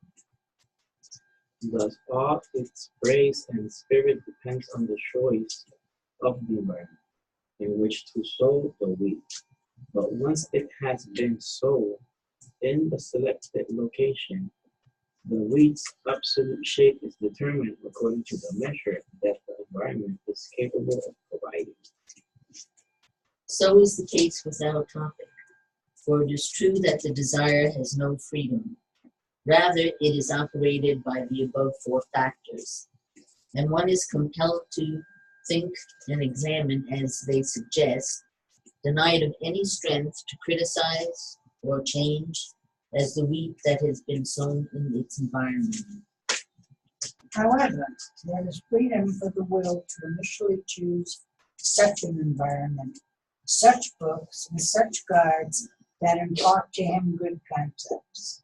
If one does not do that, but is willing to enter any environment that appears to him and read any book that falls into his hands, he is bound to fall into a bad environment or waste his time on worthless books, which are abundant and easier to come by. In consequence, he will be forced into foul concepts that make him sin and condemn. He will certainly be punished, not because of his evil thoughts and deeds, in which he has no choice, but because he did not choose to be in a good environment, for in that there is definitely a choice.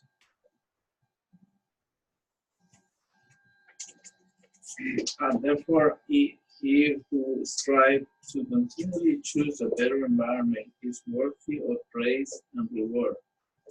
But here, too, it is not because of his good thoughts and deeds, which come to him without his choice, but because of his effort to acquire a good environment, which brings him these good thoughts and deeds. It is as Rabbi Yehoshua ben Teresha say, make for yourself a rod and buy for yourself a friend. We're going to keep reading, but remember the intention. Now you can understand the words of Rabbi Yossi ben Kizna, about 86, who replied to a person who offered him to live in his town, and he would give him thousands of gold coins for it. Even if you give me all the gold and silver and jewels in the world, I will live only in a place of Torah. These words seem too sublime for our simple mind to grasp. But how could he relinquish thousands of gold coins for such a small thing as living in a place where there are no disciples of Torah, while he himself was a great sage who needed to learn from no one? Indeed, a mystery. But as we have seen, it is a simple thing and should be observed by each and every one of us. For although everyone has his own source, The forces are revealed openly only through the environment one is in. This is similar to the weed sown in the ground. The forces become apparent only through its environment, which is the soil, the rain, and the light of the sun. Thus, Rabbi Joshi Ben Kissin correctly assumed that if he were to leave the good environment he had chosen and fall into a harmful environment in a city where there was no Torah, not only would his former concept be compromised, but all the other forces hidden in his source, which he had not yet revealed in action, would remain concealed. This is because they would not be subject to the right environment that would be able to activate them. And as we have clarified above, only in the matter of the choice of environment is man's reign over himself measured. And for this he should receive either reward or punishment. Therefore, one must not wonder at a sage such as Rabbi Yossi ben Kisma for choosing the good and declining the bad, and for not being tempted by material and corporeal things as he deduces there. When one dies, one does not take with him silver or gold or jewels, but only Torah and good deeds. And so our sages warn, make for yourself a rod and buy for yourself a friend. And there is also the choice of books, as we have mentioned, for only in that is one reviewed or praised, in his choice of environment. But once he has chosen the environment, he is at its hands as clay in the hands of the potter. Okay. So what we see is that we do have free choice. We do, only in one place. It's choosing the right environment. I'm like a seed. Where do I plant the seed if I want it to grow? Surely if you just throw it on the asphalt, it won't grow. But if you put it in the right soil, with the right environment, the right teacher, the books, and the right guide and everything correct, it'll develop. And so we see that we do have a choice. It's the environment. We choose the environment all the time. And the environment is not just physically in the fact that I need to come to class and I need to be here. So in order to draw the light and to reform, I reformed and to learn and develop my soul. But at the same time, I can choose it in my thoughts also. Where's my intention throughout the week? What am I thinking about? What am I praying for? What am I hoping that will happen? Where are my thoughts? And so as a result, I can choose that environment all the time for myself. And we see that that's the only free will that the Kabbalists tell us that we have. Because if not, if I choose an ill environment, it can be anything. I'm telling you, such good, anything. It can pull you from this. Group of musicians I can go to who are awesome. And man, I love the music we're making together. But then, all of a sudden the music's so good that I got to come teach you guys. It's like, you know what? They're influencing me so much. It's like, you know what? I'll just send an email. We'll cancel class. Let's keep jamming, baby. And you see that thoughts intermingle. And the more that I'm with others, the more that I meld with them, even on the degree of this world, I see that I get what they have. And I gain their thoughts and they become mine. Because this is that interconnected net and web, that our thoughts aren't our own. Everything is floating in the air. And so as a result, I choose where I put myself. And I'm influenced by that environment. And so as a result, the Kabbalists tell us that putting yourself in this environment will advance your spiritual. So to say we can choose our thoughts so that makes me ill. Yeah, they cannot. And there's a special piece of our soul that was given the special correction in this lifetime. I said there's a special part of our soul that cannot think for themselves. They're mentally ill. So they can't come and learn or complete this correction process. So they have a special, given from above, a special correction that they must undergo in this lifetime.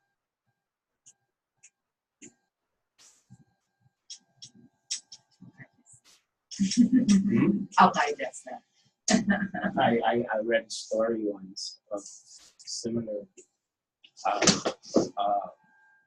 couple that had a child that had a condition that he couldn't move or nothing. And the purpose of according to the book, and it's a Jewish book. The purpose of him in life was to not sin and just correct one question that he answered wrong in the past life. So he had a condition that prevented him from sinning until he corrected what he did wrong in his past life. So is this so or is it not? That's a different story. Look, So. this is what we need to know is this. We're all in a correction process. Each of us corrects our individual piece of the soul. Okay, it's a huge soul, and you were given one sesame seed. You have to correct that part of yourself, the whole soul. And until you don't correct your part, the whole thing isn't corrected. So you have to undergo that process. But yet you're given the task of sitting and learning and doing and being the active part. While there's also parts of our soul that are more like the rocks, or more like the animals, or more like the vegetative, where they can only receive a certain amount of pleasure, but they don't develop more than that, and they cannot. They stay on that vegetative state, or on the rock state, where they can't move, and they just like they only have one thought their whole life, something like that. And this is also how our part of the soul breaks down into that kind of the phases of the phases of what we see in the perception of reality. Meaning they're also a piece of our soul. They will correct their piece through their lifetime, and they have their correction process to undergo. There's a further question: can the mentally ill study Kabbalah? And the answer is no, because they're incapable to properly undergo the correction process.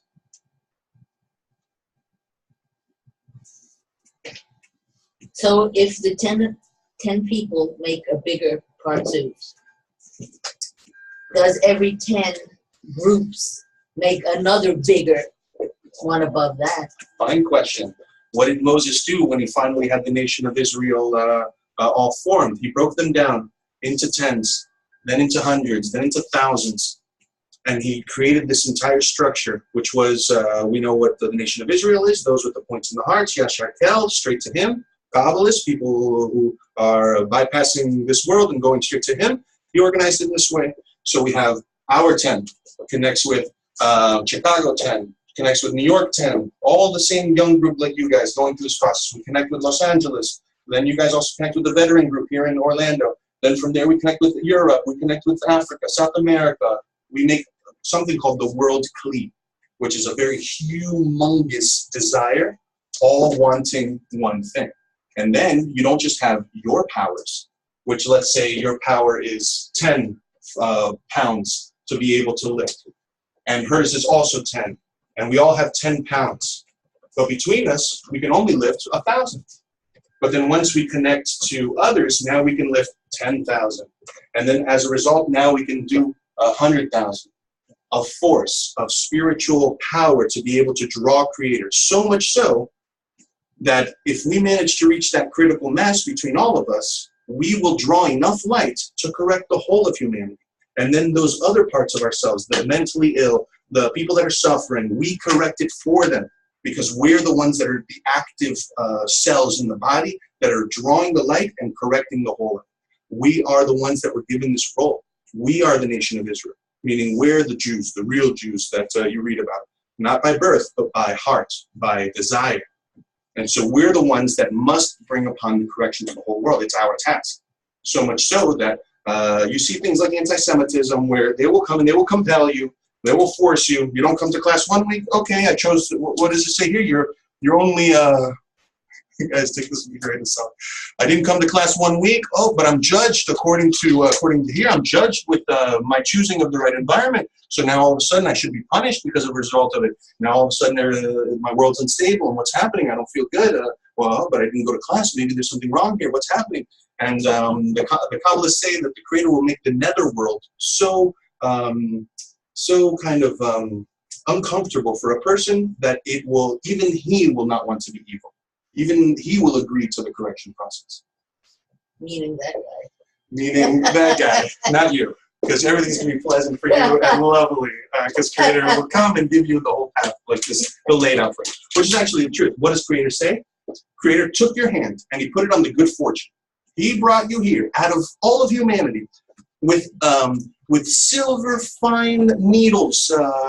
He went into 7 billion and he grabbed you and he raised you from the degree of animal and put you here for you to do this. He took you and put your hand on the good fortune. And now what do? Do you take of the king's treasures? He wants to give you all of it. Do you take or do you reject? And it's up to you. That's where the choice is. So where's my room to take? Come here, and you will receive all the king's treasures. The light will come, it will reform, we will reveal between us. So the choice is yours, ultimately. So the question comes back to why am I here and why is my brother this? There's a friend of mine in Israel where his son is mentally ill, and he studies Kabbalah. And then I stayed with him one time when I went to Israel. When you go, you'll eventually go if you keep studying. There's big conventions there every year. There's one now in February. And some of the families host people at their houses, especially the women. Instead of getting a hotel or stuff, they'll open up their houses, they'll let you stay with them. So I stayed with the family, and his son was mentally ill. And I had only been studying like 3 years, something like that. I really didn't understand the concepts. And so I talked to him about it, and he had already been studying for some time. And his attitude towards it, at the beginning, I didn't understand it. Kind of like I was a little bit rejected from it, because he said, listen, I love my son. I try to do everything for him. I give him all that I can. I try to give him the right environment, but he just doesn't react. He doesn't know how to accept all the pleasure I want to give him. He doesn't know how to react. He's just like in this place that I can't penetrate. And so he said, each one and his own correction. And he said, all I can do is my part. I can hope that I will bring upon this end of correction so that he will also be liberated from this place. And this is how he regarded it. At first I was like, wow, I felt like it was emotionally detached in a way, that he was saying, oh, my son in his own correction. And it's like, but honestly, in a way, who's he to say that, of course he would want to change the conditions, but Creator made it this way. So in a way, who are we to meddle in how he arranged things? We can't, because if it was up to us, believe me, we would paint such a world that wouldn't have anything, no pain, no nothing, everyone would be good. Because you know what it feels like to have someone like this. So you would be sure that at least that part of it wouldn't exist. But unfortunately, we don't have that freedom. Unfortunately, it is how the world is. And so we have to kind of, in a way, have this sort of objective view to reality to be able to see where can I work? What is my freedom? Believe me, I have it with my parents. When I first started studying, I tried to sit, I tried to read, I tried to explain things. They have no ears. They don't want to hear. What can I do with them? And they suffer, and they're always in the same boat and the same things and the little things that they have trouble with, and I can't do a thing. And then my beautiful mother, I love this woman. And I go to her house, and I can't talk to her about the most exalted things in the world, and she doesn't want to hear about it. She rejects it. So what can I do? I go and I love her, and I sit with her, and I hold her hand, and I eat her food, and whatever she wants to talk about, I talk about. And like this, I spend my days, enjoying her presence, because that's what she wants. She just wants me to be there.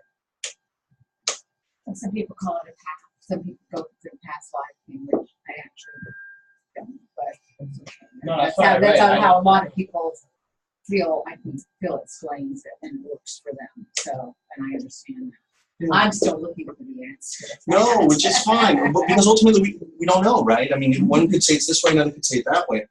That's why it's like, okay, so what can I do? At the end of the day, you say, okay, well, so where is my freedom? Well, my freedom is to learn, to study, to try to do it, to undergo this correction process. Believe me, the world is quite complicated in the situation that it's in, because we see a bad picture. Turns out that it's actually perfect, and that Creator is governing the whole thing. And next week we're going to talk about that, about how it's all Him who did everything, and we didn't have a say in none of it. But look at us, who we worry about the things He's done and how He arranged things, because it's painful to us. And so we would gain much more pleasure if he was not this way. But unfortunately, that's not the situation. So that's why at the end of the day, Kabbalists have to have this kind of objectivity to the situation to see that where is my free choice and where can I work. So, No, it's fine. the Hindus have the same thing. I think you mentioned karma. They have the same caste. They believe that sort of the past life thing. They believe that these people have followed they're in this particular caste because because of what they've done and it's their path, and so therefore no empathy or help should be bestowed upon them. So this almost sort of feels the same way. Well, I make the choice to do what I can, but this is their path and this is their correction or whatever, and I'm out. No, absolutely not. Look, there's a huge fundamental difference. What, now I reject my son and I lock him up in a closet somewhere? God, no. The difference is I love him and I give him everything and I care for him and I try to bestow to him the maximum that I can. I hold him near. I whisper in his ears sweet things that I pray that maybe one thing will enter and he will hear it. I don't forsake him. Quite the opposite. Yes, it's his path and he, you know, what can he do? But I absolutely do not reject him. Quite the opposite. I love him more so. Maybe I can even gain acquisition of bestowal because of my relation towards my son. I must absolutely not. It's not a. I'm not going to put him in some home. God no. God forbid. I bring him even closer. I love him. I care for him. That's the difference. That it's love of others. We must love others, but at the same time, who am I to meddle with Creator's doings? I have to work with the hand that's dealt to me. Okay, so that was any more Q&A?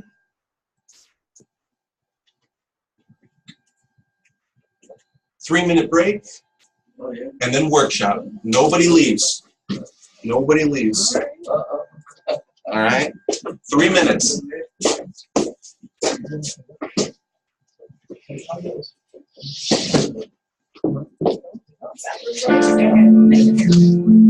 need the key for the bathroom? Yeah, Yes. any of them that are the same.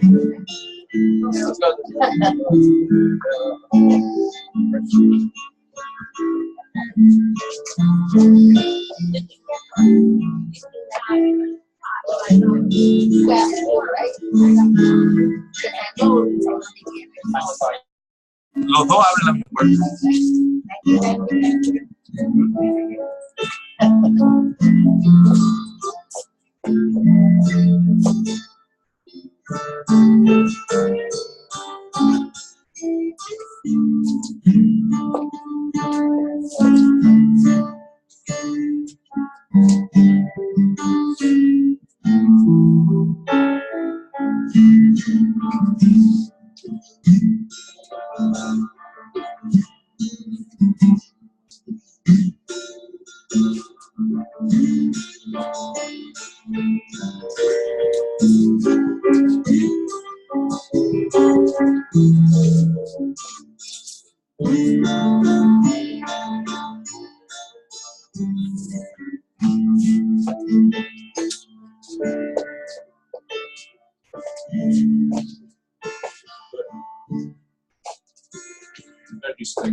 No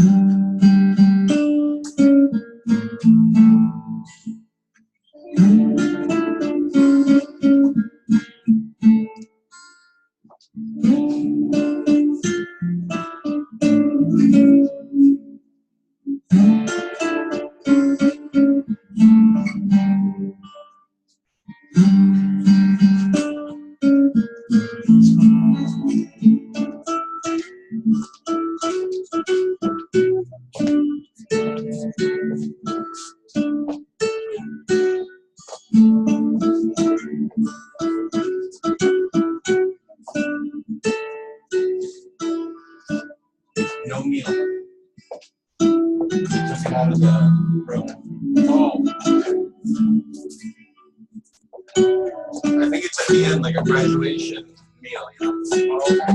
That's why I said about the lanai, because if not, they won't get it.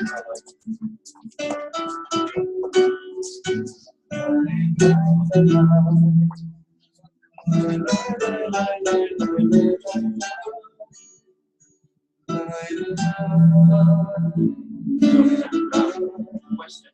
So your environment could be the books too, right? The books. Yeah, the ram, the books, and the room. So, but it has to be all three, right? Yeah. If you just do one, and it doesn't work, you're limited actually. You can only do but so much. And then eventually, even some people need it, right? So eventually you'll see that it's a limitation that then requires you to then go find a group. Some people, it takes them a few years. You had friends that have like studied on their own like years. All of a sudden they knock and they're like, you can't be finally after all this time. I can't do it alone. I need a group. You know, so it's like, okay. So, but the doubt that I have of the group is the aspect of giving. You don't want to. Actually, not you, not Hector, but your will to receive does not want to. Because it's opposite to its nature. Because giving is opposite to receiving. And if I give, then what's going to happen to the receptor? What's going to happen to the receiver? And so he'll agree to study because you're promised many treasures. But then when you actually have to connect with others, you won't want to, you'll reject it. Which is why it has to be above your unwillingness. Because it's literally against your nature. So you're like acquiring a new nature. And it's scary for him. Where am I going to go? What's going to happen if he all of a sudden gains vessels of bestowal? What's going to happen to my vessels of reception? Well, they I see it more like, I don't know if I should talk to this on their own, like you said. like working. So it's like that? Yeah, like, you know, It is like that. that's the way I feel. It feels like, it feels that way, which is, yes. You turn this down a little. You ever heard about Zivug de Haka'a? No? Zivug. All right, here. Zivug de Haka'a. Zivug de Haka'a.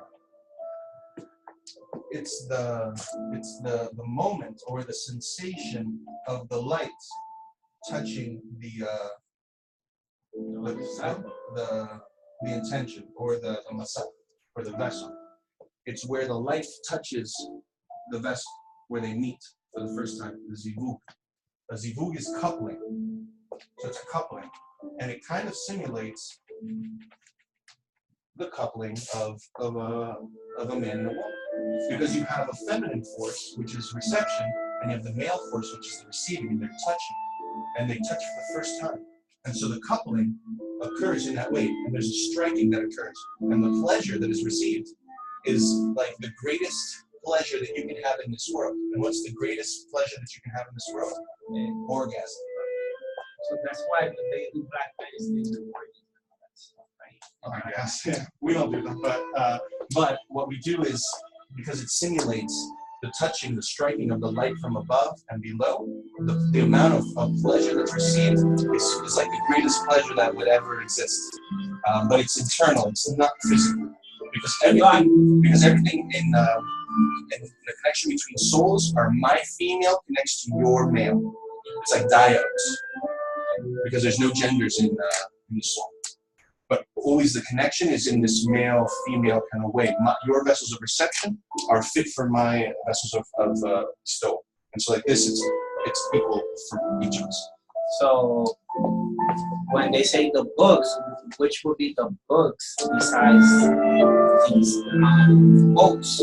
These are quotes, basically from other books or other ways to express what have already said in other books.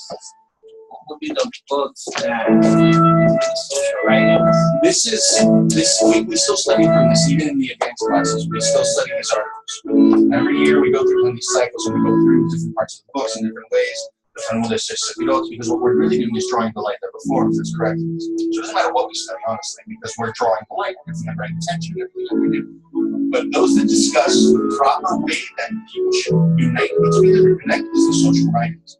Because it describes precisely this interrelationship between people, which is why this is the book of the young group, the third and fourth group. This is what we study. Because it teaches you now, okay, I get all this. Which is not really getting, it's just, I study it to the knowledge. Yeah, the knowledge. But now it's the practical. Okay, I get it, now what do?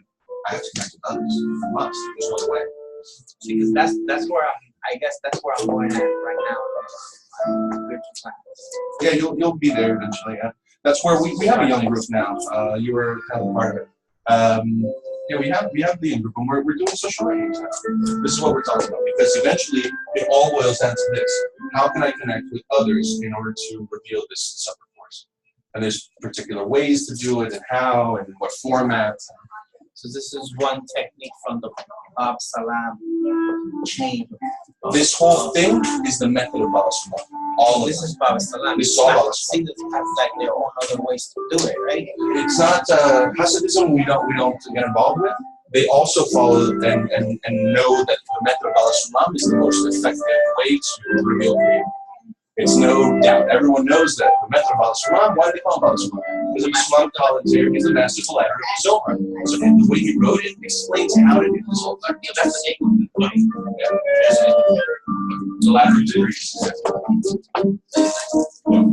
So ultimately, it's the method of Baba Salam. What's the method of the Arabian? The same one. What's the method of the Baal Shem Tov? The same one. It's just that Baba Salam wrote it for this generation. One that we can absorb, we can understand it.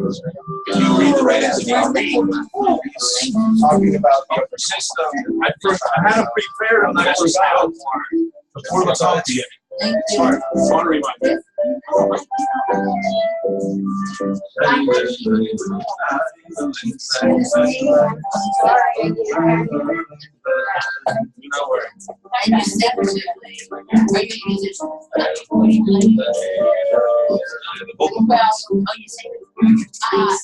went to growing up, I did all the voice lessons. I had to learn every single style, like opera, this, that, thing. I studied in art schools, for singing. And then when I got to college, it was like, I didn't sing. I didn't know that back then. I did actually know. I went to another religious route. I did study it and I got ordained. And later I found out. Yeah, I worried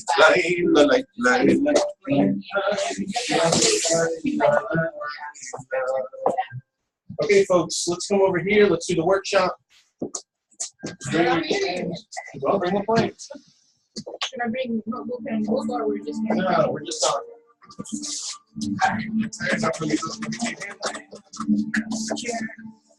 We don't need those. We don't need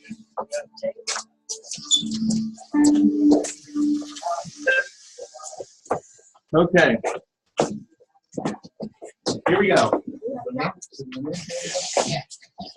So today is all about the workshop. Because we're about to move into second semester. And after this, after the end of the workshop, we'll talk about second semester, what it's going to look like. We'll get all the housekeeping out of the way. But guys, you're almost at the end of fundamentals class. You've done a lot. You've transcended. I like that. It was a traverse. That's what I'm going to say. You have transcended. You transcended this world in a way. I'll tell you a little secret. One time I heard our teacher say that those that are already studying the wisdom of Kabbalah are already in the world of Asiya. So, but I won't tell anyone because we'll see if that's true or not. All right, for now, you'll join us, right? So for now, we need 10. Come on. I like it. It's interesting because this question arises all the time because we have some very small groups all over the world. Some places we only have 2. Actually, in Florida, we're very few also. We have about 10 men. We have about 6 women, something like that, in the whole state of Florida. Yeah. That's great. How many? That's not. How many do you think are in New We York? have to get busy. How many do you think are in New York? In New York, we have about we have maybe 90, something like that. Los Angeles, also small groups everywhere. Small groups. The Kabbalist groups were always like this. They're not. It's not everyone. They're for selected few. But who chooses? We don't choose. Open at that time. Now it's No. This is. I'm telling you, this is open. This is already. We've been in North America for 15 years now. And this is 1,000 enter a room, 1 walks out into the light. These are the rules. Quality, right? It's the quality, not quantity. So why am I telling you this? Because what Karen said, that we need 10. We do need 10. But 10, we can still make up the spiritual pasuk between us. We don't need literally 10. We can do it with 7. In some groups, there's only 2. So as long as there's 1 in another, you can already work with this other person. So in our group here, we have 10. We have enough. So let's see it that way. It's in our eyes. It's in our hearts, not so much in the numbers. The externality is not as important as the internal. So with that being said, let's start. And today it's going to be with special intention because we're already pretty advanced. We already know a lot about the light that reforms, what's going to connect us, where's Creator. So let's hear the rules of the workshop real fast. The rules of the round table. Around the table, no one is more important or less important. Everyone is equal and very important.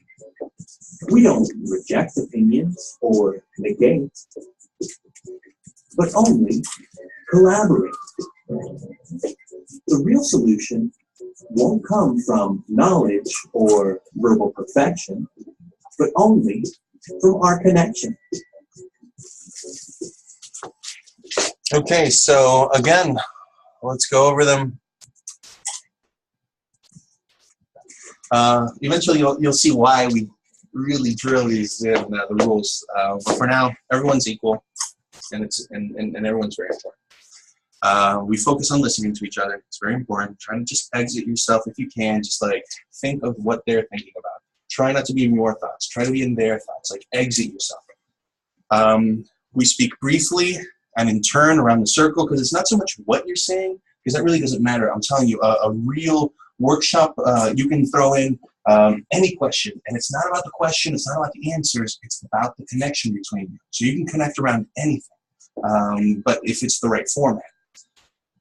When it's my turn, I try to add to what everyone is saying. Add, always, even if you don't know what to say something. But because if you don't say something, then it can already kind of teeter-totter things because you feel like, why aren't they saying something?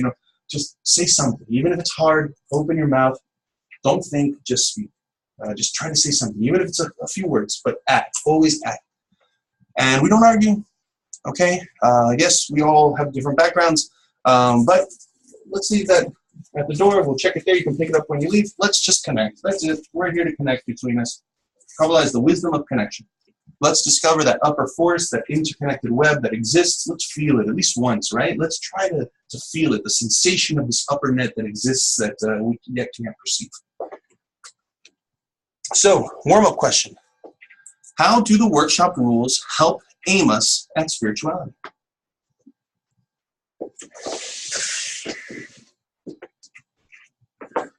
Whoever wants to begin, can They begin. help us because they're making us better, because we're being more understanding and learning to cooperate and appreciate what everyone says is so important. for giving us a chance to interconnect with one another And and share the light.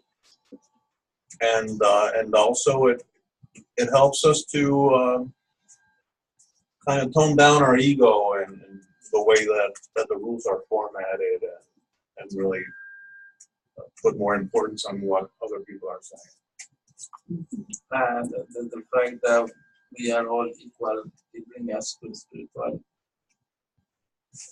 I think what Marilyn said about interconnecting and Raphael about taking away our ego, and what Juan said about exiting our own thoughts so that we can all be connected. I agree with the ego part. That would be the rock in my shoe all the time. The big ego, and I really need to pay attention to those rules every day, every time we're here, because otherwise I'll be just a chatterbox. I read on the part of the rules maintain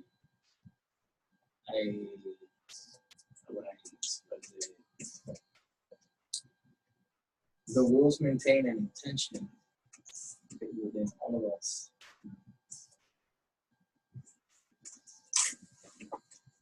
I agree with everybody, what everybody is saying, because it's all true.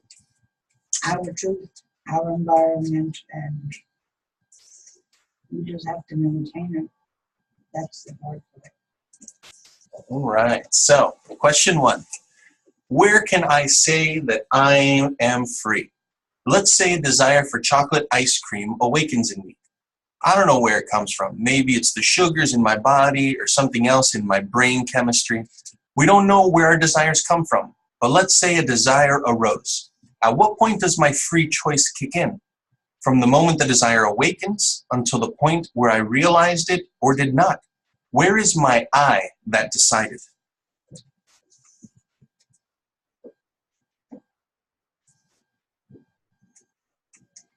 Since Creator is pulling the chains, we have a choice to say, I'm going to follow my desire and maybe meet someone that we wouldn't have met if we said no.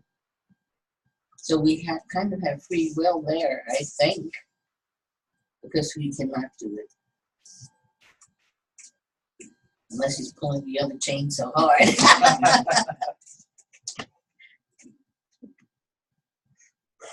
Well, we kind of learned from Bala Sudan that the place where we do have this free will is in choosing our environment.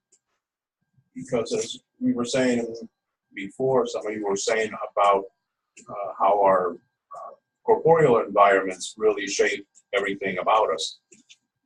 What if you're in a group that likes football, then you wear the jersey and talk about it and watch. And it depends. So if you choose a group that's on a spiritual quest, then that's what guides your life. That's what you're striving for.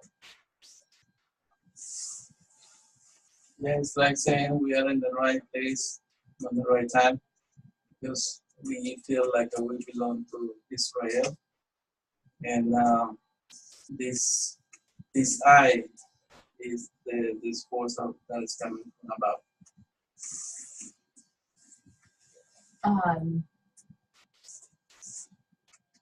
I don't know that we really did ever have any free choice with the ice cream. I mean, one day I might wake up with plenty of discipline to say that ice cream is not healthy for me, and another day I might say, screw that discipline and have the ice cream anyway. So what choice did I have to wake up with whatever day it was the day that I was going to eat the ice cream or not eat the ice cream? So I don't think I ever had free choice on that ice cream, because I didn't decide how I was going to be that day.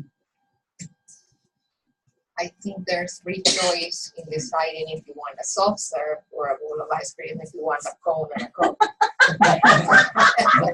That's great. Baskin Robbins or the Cold Stone, right? You choose your environment.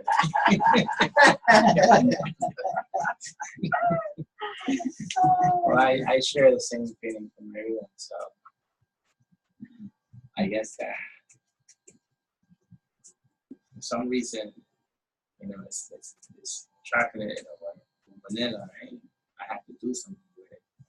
That's why I have it.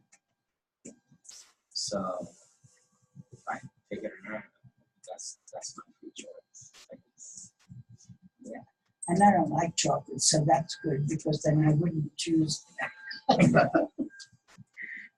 in all seriousness, there's always temptation in everything in our environment. We're constantly bombarded with temptation. You turn on the TV and it's one ad after the other. And you have to make choices. Am I going to spend my money on a vacation? Am I going to spend my money on a new dress? Am I going to spend my money to bring a present to somebody? Am I going to spend my money on a book? We're constantly making choices. It's constantly temptations to steer us away from Kabbalah. So we need to focus our intentions.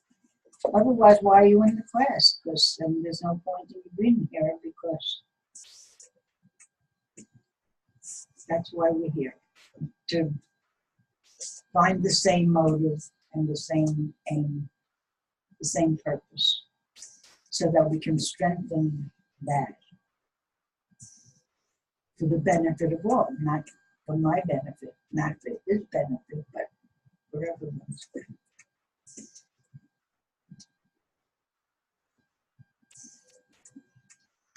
We're still going to stay with the same question. No, we're on the next one. Okay. Earlier I said it was Moses who divided the nation of Israel, but it was Abraham. So, let's say that I love chocolate ice cream and a ravenous desire for it crops up. Now let's imagine that suddenly there was a crazy fluctuation in chocolate price, and chocolate rose to $100 a pound, and the pint of ice cream is now $30. Now, what is the process by which I make my free choice? On what basis do I decide to buy it or not to buy it? Is vanilla cheaper?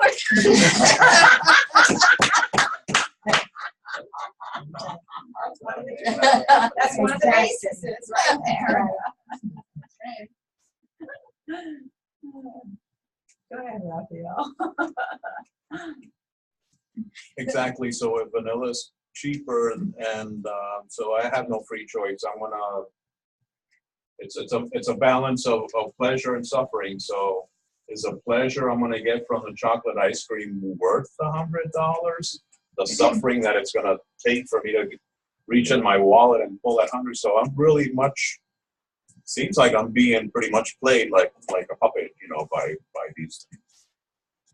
Yeah, those changes happen suddenly and without you even expecting, like death, maybe around the corner, And we live in a world thinking that we're gonna last forever. So there's some changes that we don't know what's gonna happen. Yeah. And that's I have the choice, but in my own environment that maybe don't like.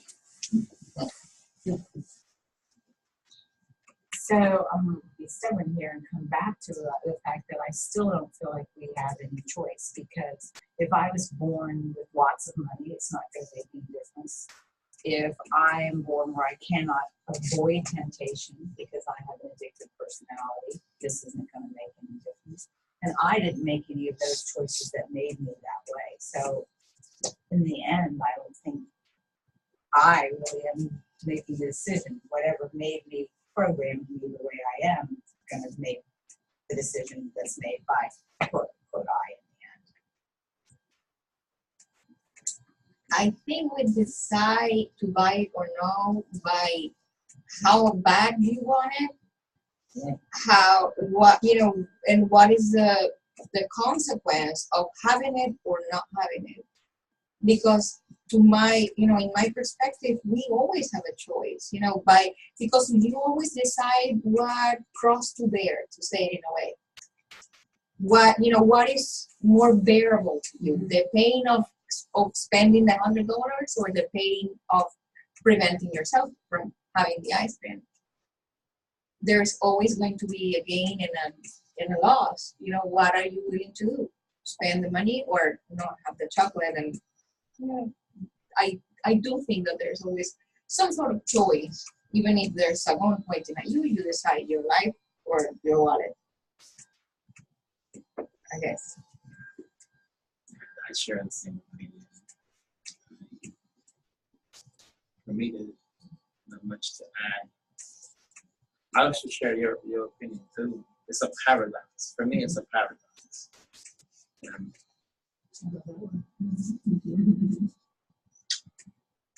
It goes back to what tempts you want. That's what we're going to do. I mean, hopefully we're learning to not do that, but the temptation, that inclination to make the choice and make you think you have free will is stronger than to say, I'm going to try to reach the Creator today and clear my mind of everything else. But that's very hard sometimes to do that because life is out there and it's constantly presenting challenges for us to solve, in addition to us wanting to learn about it. So we have to make those choices. Do I want to spend $100 for the next semester? Or do I want to save my money?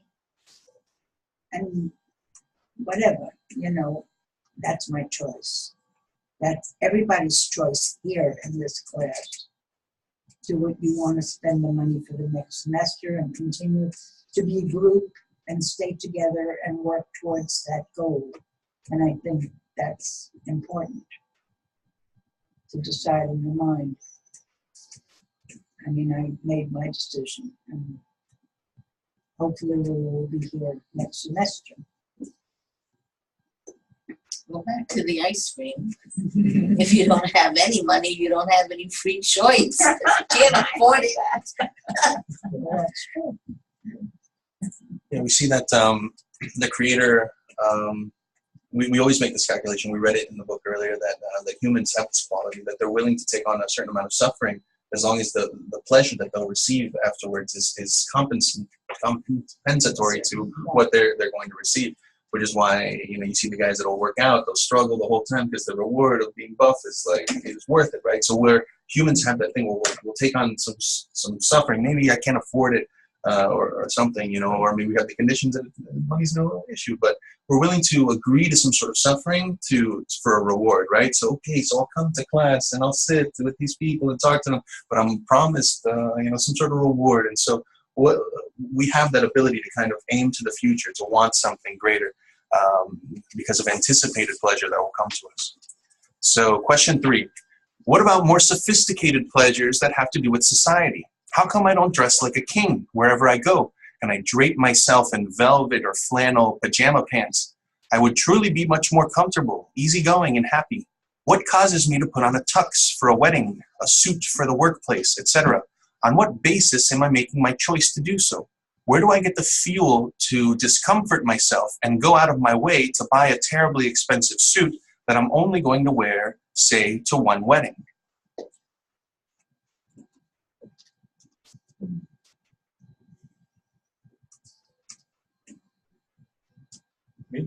So this is how we are. This is how we're manipulated by society and how we have to conform to whatever everybody else is doing. Like one says with his haircut, and if I had hair, I'd probably do the same thing. But we all conform. We don't want to stand out. We don't want to be different. We don't want to be shamed or ridiculed, so we conform to these rules or these fashion things that society has for us. Yeah, man. I believe that in order to be in peace with everybody else, even you have to go with those flows that even if it doesn't make any sense in you, but it will make sense in the people who so So it's like in the video they were showing that I had to come dressed, but what happened if I come with a pajama? You know, people will say this is not serious. This is not this dog. This person doesn't have any respect. You know, if I go to church like a little crazy, people will look at me like, hey, what's going on? You know. I think there's two questions here. Basically, why don't I dress like society or do dress like society? And I think that part of the question is, again, comes to how we are wired or made. I have a girlfriend that's a girly girl, and she won't go anywhere and without full makeup and dress. And I'll go anywhere without full makeup and dress. But and why am I this way and she that way? That has nothing. I don't think that's just how we're wired, if you will be. But occasionally I will just comfort myself and try and put that, pretty dress on or whatever. But truthfully, usually because it makes me feel good, not because of society as much as it makes me feel good to dress up and go. So. Acceptance and validation. I believe in, just like there's a rules for this workshop, there's rules for society on higher planes, and from an aspect perspective, there's archetypes, and each one then melts down to each particular culture and so forth. And I believe they are there for a purpose. And it's like going with your pajamas to a tuxedo party. It's not appropriate for a reason. So for me, there is a reason for all of this. Then again, you could go and make your own decision. I want to go into with a pajama. But then again, it's not the same like me going to a tuxedo with a pajama and Bill Gates going into a tuxedo with a pajama. So there's the creator gives ranks to people and each culture its quality for a reason. So then again, the paradox is I didn't choose the culture and beliefs and so forth where I'm at. But then again, those are the cards that I have to play with in order to reform myself and make it where I'm supposed to go. So that's my thought on that. Yeah, I kind of agree with that. We have to conform to be accepted in general, whether you like to or not. I many times don't go with the norm because that's my inclination not to go with the norm. I like to fight back. I like to keep my niche, so to speak. And my friends understand that, and they kind of go along with it because they know me. But the average, I wouldn't do that outside, except within my inner circle of friends, where I do try to conform. Just like I try to respect the rules of the round table. I think the Creator has also created those that are veiled to conformity. They're nonconformist and rebellious, and that is to enable us to have free will of some sort. I don't know that they're supposed to learn to conform and correct that, because they're there for a reason as well. How else would we have free will of any kind if it weren't for that? And maybe those people are born ahead of their time, and they're leading us into the next phase of the next life, or later on in this life. Right, and if a few people didn't underdress to the party, what would you have to compare yourself to and feel better about yourself? That's true. Next question. How does my conscious choice of a spiritual environment allow me to advance spiritually? I feel like in the first place, the unconscious part is missing because I'm not aware of this about the word about and We're part of the same environment. You and chose I it. know that and then at any moment we have like some choice to make. Did I continue suffering in what I have or for looking some better answers for myself and the rest of it? I think, well, the quote unquote conscious choice of a spiritual environment is where we feel a connection. You might start at one thing and that doesn't feel right, and you go to the next thing until something feels right. And I don't think you can make the connection until it feels right.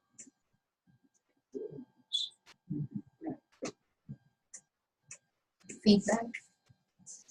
Feedback from the group. Mhm. Yes, from all of us. Well, how does my conscious choice of well, my perspective, my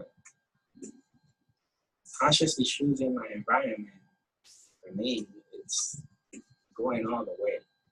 Like I read in one of the articles, fate above reason. You know, I consciously decided this is the group or the environment that I'm going to go with.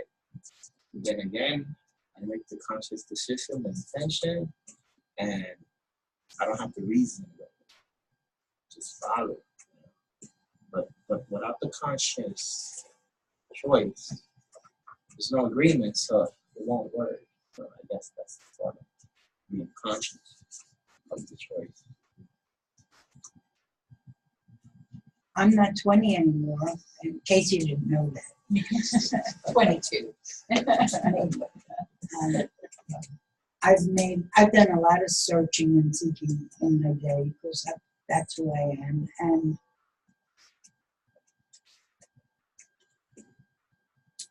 But I've always kind of come back to Kabbalah because I've studied the tree life and I've done a lot of outside non-conformist kind of things. And it always leads me back to this. So I've made this conscious choice with my sister. We both decided together to pursue Kabbalah again. And with a teacher, because trying to do it without a teacher is like impossible. Almost impossible. Almost.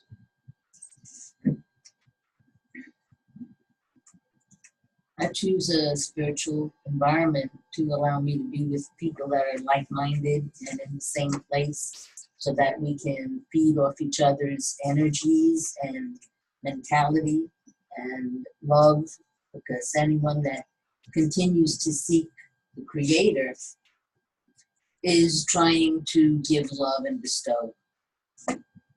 So I'm in that environment for that reason. And I love you guys.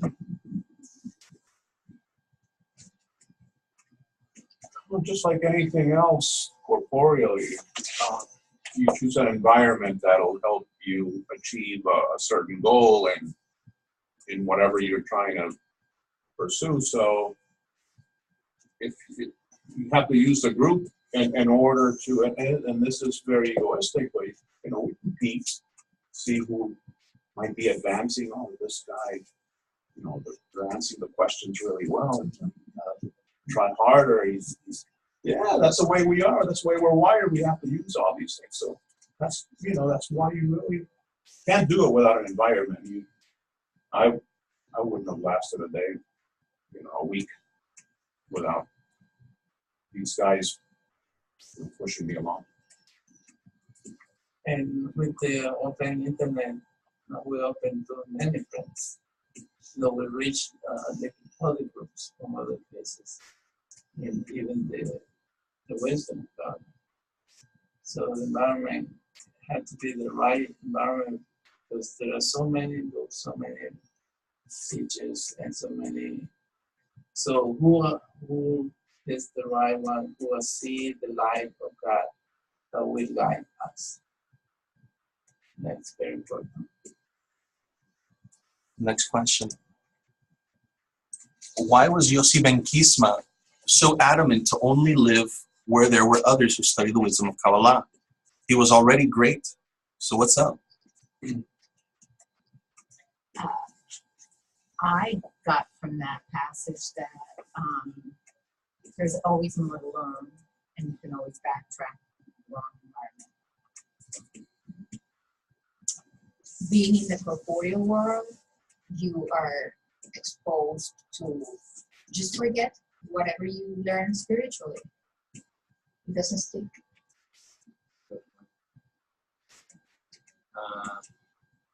Share both your opinion. And it's the same in Spanish. Dime con quien tú andas y te diré quién eres. O they don't translate. I know, and that's the only one I know. Al árbol que te arrimas la sombra que te. Tell me who you are with you. There's a saying, tell me who you are with or who you share your socialize with, and I'll tell you who you are. Like your acquaintance. And the other one is like, tell me the tree you sit under, and I'll tell you the shape of the shade that you have. So I guess, going to a different environment will ultimately, little by little, pull you away from it, since the person tends to forget. I mean, from my perspective, Adam and Eve were in paradise, right? And with time, I guess they forgot or something. They make the wrong decision. And they were in a perfect environment. Imagine us.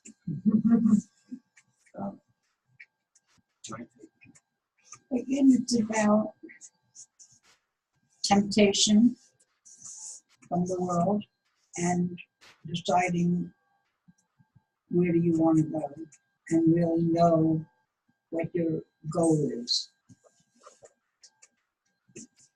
I don't know that I'll reach that goal in my lifetime because I'm already well advanced in years.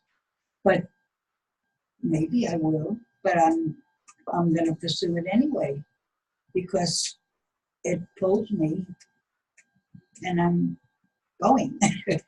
And that's why you have to be in the class with other people because it intensifies that feeling of connectedness and feeling worthwhile when I accept what you say and when I accept what you say and when I agree with everybody in the group, it gives you a sense of being in the right place at the right time. And I think that Yossi Ben Kisma wanted to be in a group of people because, like we talked about before, one person has this amount of light, 10 people have that much more light, 1,000 people, and on and on and on. More power to reach our goal, to join with Creator, or at least to reveal Him. And if I remember the story correctly, they offered him a bunch of gold coins, Right. which, like us, all of us that are in the path, we see other people and they're not sitting in a classroom talking strange things. They're all drinking and dancing and stuff, and those are the gold coins that we have to decide whether we're that we think that appear as gold coins, but truly it's nothing. And also adding to that, they say that when we die, we cannot take anything of belonging. It can be gold, it can be houses. Whatever we have is going to be the departure from this. And we enclose ourselves in thinking that this is going to bring us pleasure, but we're not looking for the important thing. We are misleading.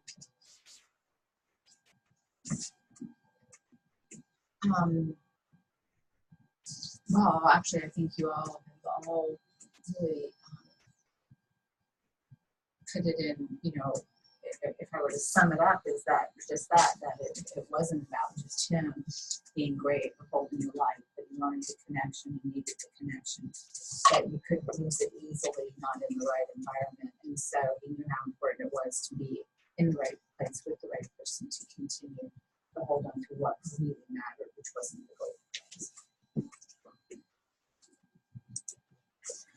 Given the importance of the spiritual environment, in what format do we want to start creating a community amongst ourselves?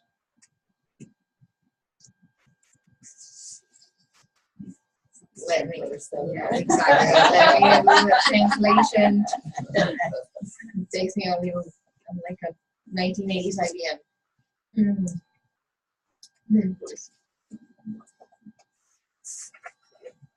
Yeah, I think we already did by being here and sharing our thoughts and our energy. It's already, we're taking the first baby steps.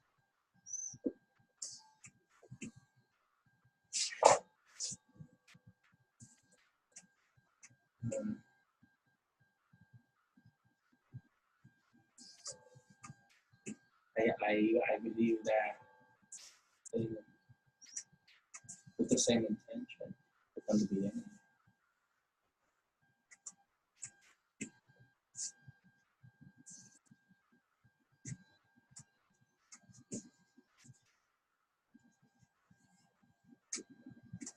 I think it's true that we already started that by being here together and forming our circle, by having our own little workshop right now.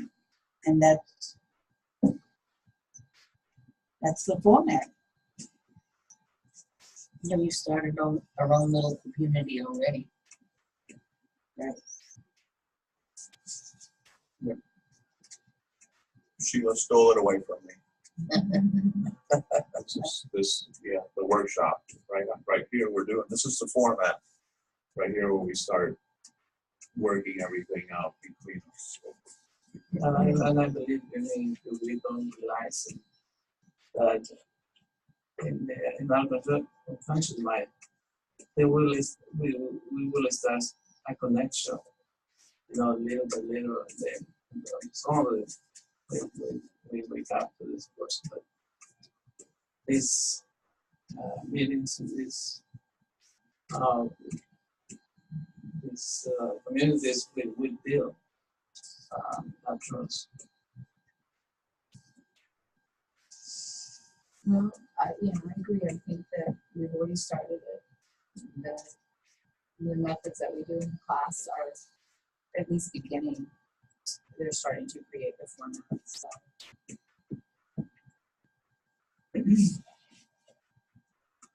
Yeah, I know, like spirituality is a muscle, the only muscle I've ever been interested in developing. And by being here with you, it's like being with coaches, like do it. To me, it's very important.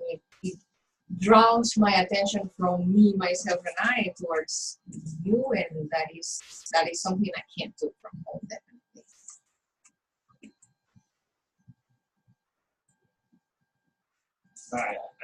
Then again, I agree with everyone.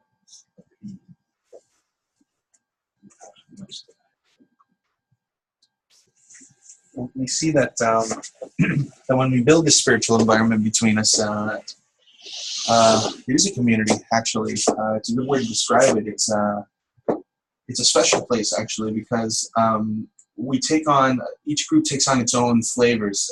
They call it tamin. It's like flavors, meaning that because it has different colors, it has different shapes.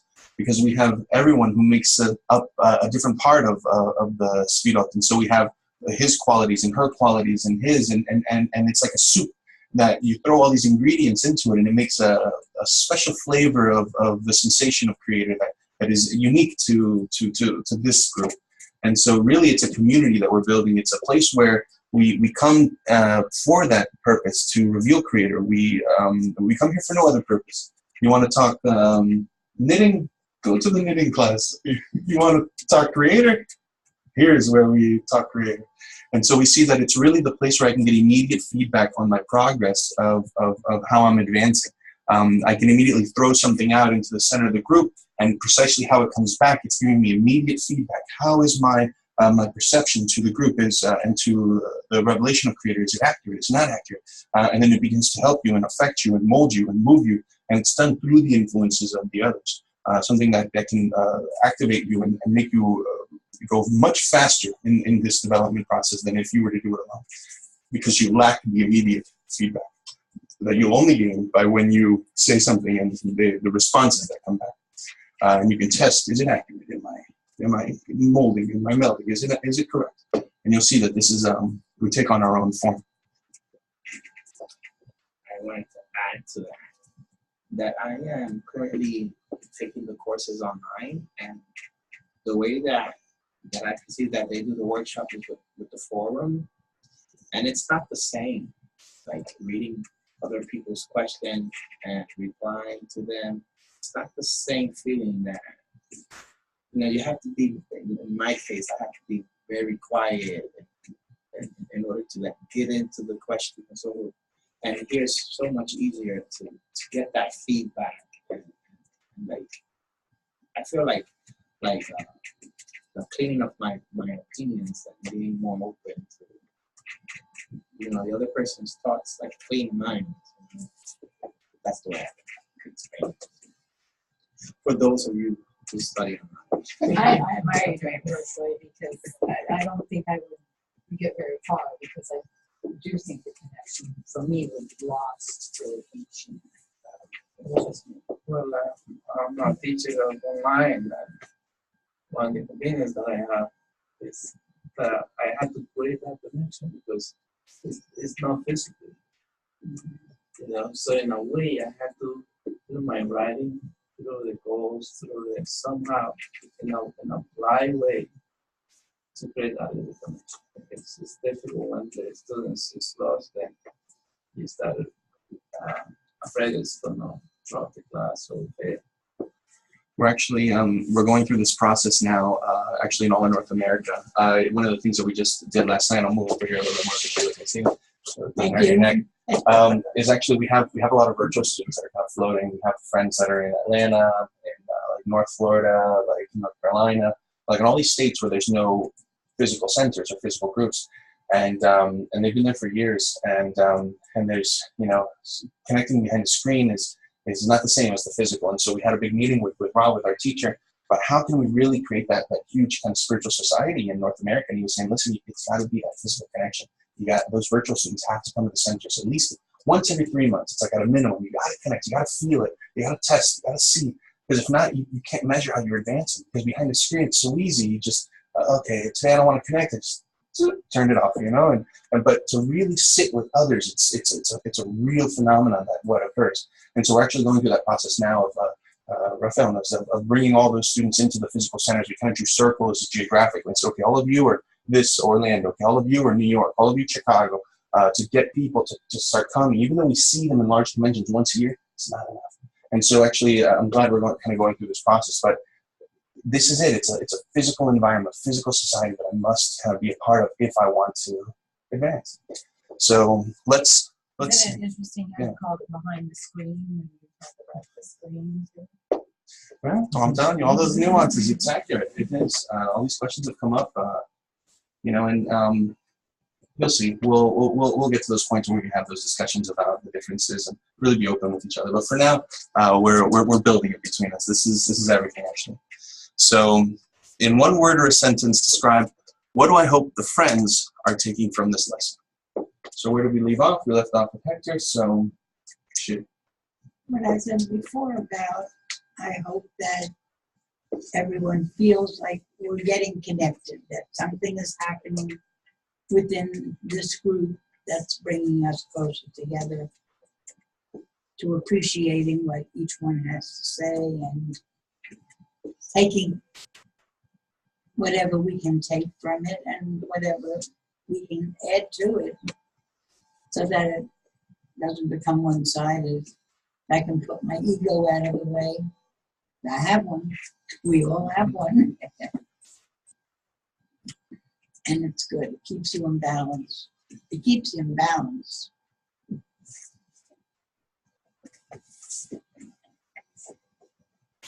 Melding.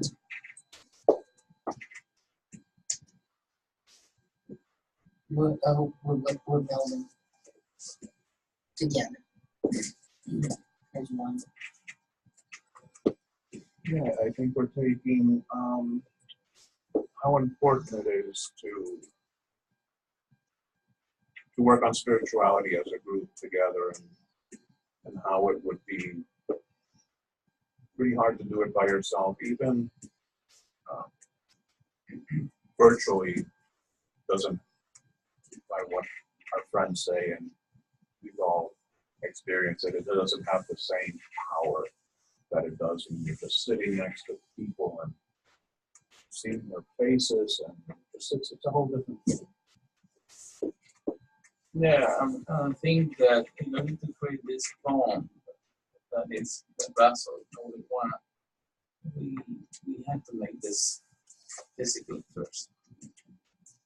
Then it can transcend to physical.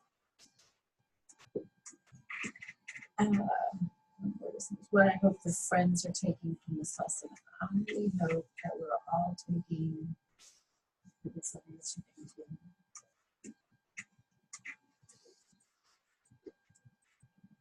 We can change the world. We are the critical mass. The world needs to be a different place.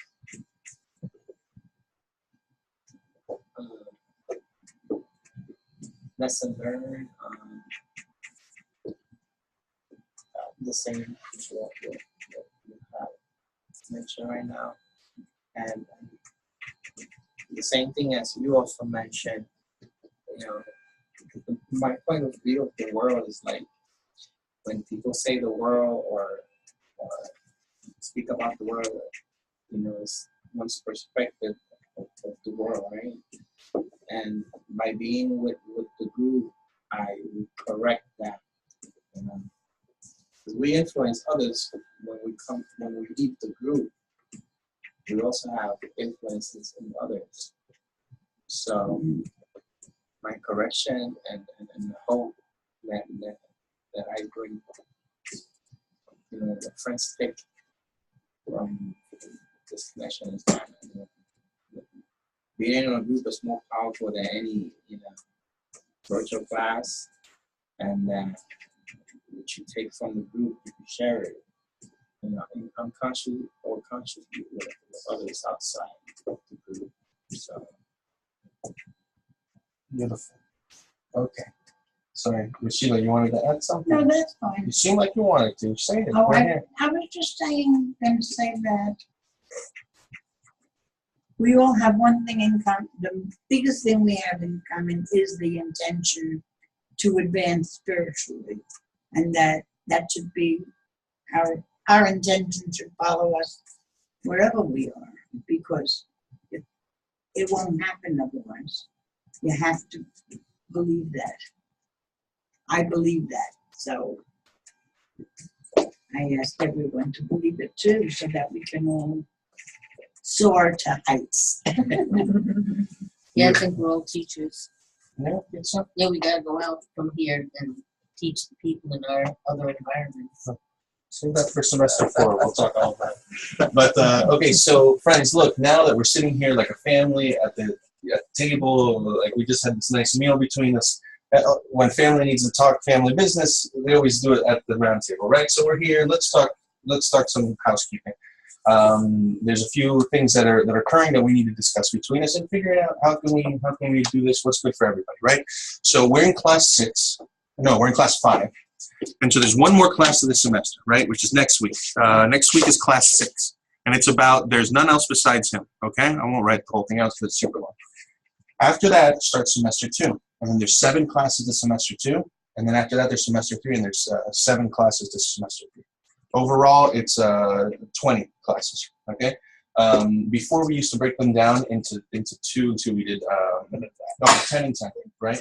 Now we divided a little bit more, and we kind of took some things out.